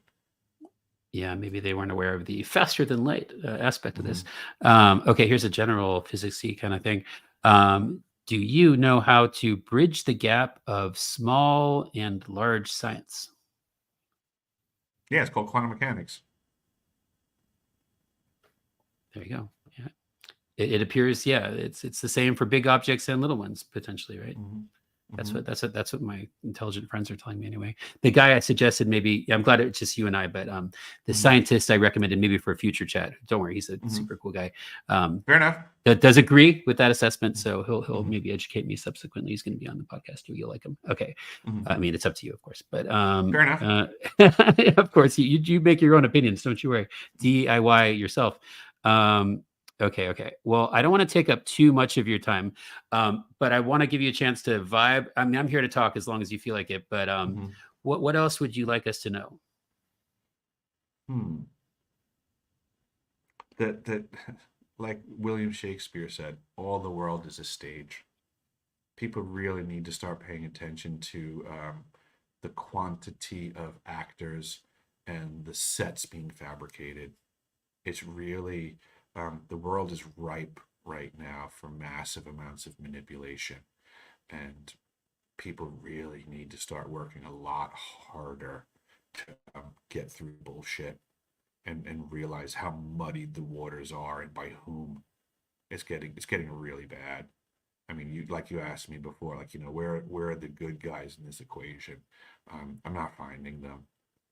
It's very frustrating to keep wanting to do the right thing, and more or less, like, like you saw, I went to contact in the desert. Um, if I want to reduce down into a nutshell what my efforts are for in going to those types of events, is I'm trying to find friends in a sea of foes. But the reality is, it's few and far between. The vast majority of people, in my direct firsthand experience in this effort, is I'm finding many people, if not most, are enemies of the truth, presenting as supporters of it. And I need help from the people out there that are willing and bold enough to, you know, raise a red flag when they see someone that they perceive as full of shit. Because I can't do it all on my own. Well, don't yeah. Online people love to call people out. They're not always Mhm. accurate, but yeah, there is Understood? that. Yeah, no, it's good, and it's important to especially when there's facts that can be proven Hmm. to be true or false. It is Yeah, this is a fight for the truth. So that it insinuates a level of aggression. We need to aggressively go after the liars and figuratively punch them in the nose. yeah. So what would be some other steps in addition to having discussions? By the way, for those listening and watching, it's deciphering.tv, as it says next to Eric's name. It's a really kick-ass website, and it's free of charge currently, although you should tip Mhm. this gentleman so he can keep doing his work if you feel so inclined. And it has a bunch of documents that I was going through to the best of my ability to understand. I was actually in my some live stream stuff where we went through it together to show the visual and to inspire people to look into it. And yeah, I mean, one thing I love about doing these podcasts, it gives me deadlines to research specific things.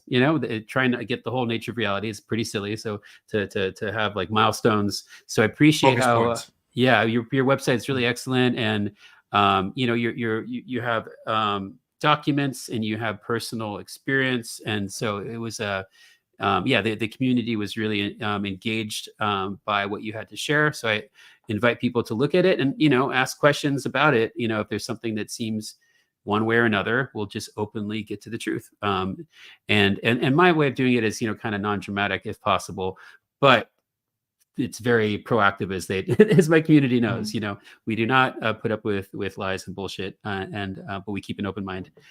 So what other things can people potentially do from like an activist perspective, from a truth seeking and sharing perspective? And also, like, what are the main threats that you see, in addition to just the general issue of this whole disinfo world going on right now, and how easy it is to manipulate the masses? what can we do, and what are the most tangible short-term risks we should be mindful of? Ooh, this is an interesting question because it's my answer is simple, but the effort for people to do with this answer is monumental on their part, but obligatory regardless. And the answer to that question is know thyself, which is a battle cry um, from the ancient wisdom schools of old, because the modern technology is a bastardization of ancient techniques, and the threat is still the same. The battlefield is still the mind. And if you cannot, in this world of misinformation, disinformation, and the access that technology has to, again, the collective you out there in the audience, um, you're not aware currently that this technology is accessing and influencing your mind directly, under the false pretense that we need things like Neuralink to connect you. That's not true. These cell phones, they're already monitoring how you respond to every bell and whistle that comes on. It's monitoring your respiration rate. It's monitoring your circulatory system and engaging a response. It does know what you're thinking, and it does apply information accordingly. And if you do not know thyself better than something else knows and manipulates you, you're a slave to the technology and the applied intentions of others. So without knowing thyself, you're kind of screwed. What are some ways people can know themselves better? Massive introspection, and therein lies the effort that I challenge people to do that is probably insurmountable to most. Do Separate you yourself from the technology until such time you do know thyself. Good luck with that one, folks. Yeah, no. Like when I started my kind of introspective process, it started my philosophy was a lot of shadow work. I don't know if you're into Mhm. the Jungian kind of method of these things, but I created, just a brief comment on this, algorithmic jujitsu initially just to see if there's a way that I could go online without compromise, and still sleep at night, right, and still Mhm. live with myself. And so I had to create a Mhm. whole philosophy just for myself, just to see if that might be possible. I'm still trying to see if it Mhm. is. But before that, like you were saying, Mhm. I was in isolation because of the Mhm. pandemic, Mhm. but that was also not online, and it was a Mhm. good thing that I wasn't, and that I had a lot of time to a little bit too much time, Mhm. in my own head. But I'm grateful that I did not just jump online and get lost in that way Mhm. willy nilly. And I do agree that that is the most important thing, is to go into nature, to detach from Mhm. technology and all the propaganda. Yeah. Here's one of the easiest things a person can do for massive benefit. Okay, um, when you go to bed at night to rest, turn the Wi-Fi off in the house.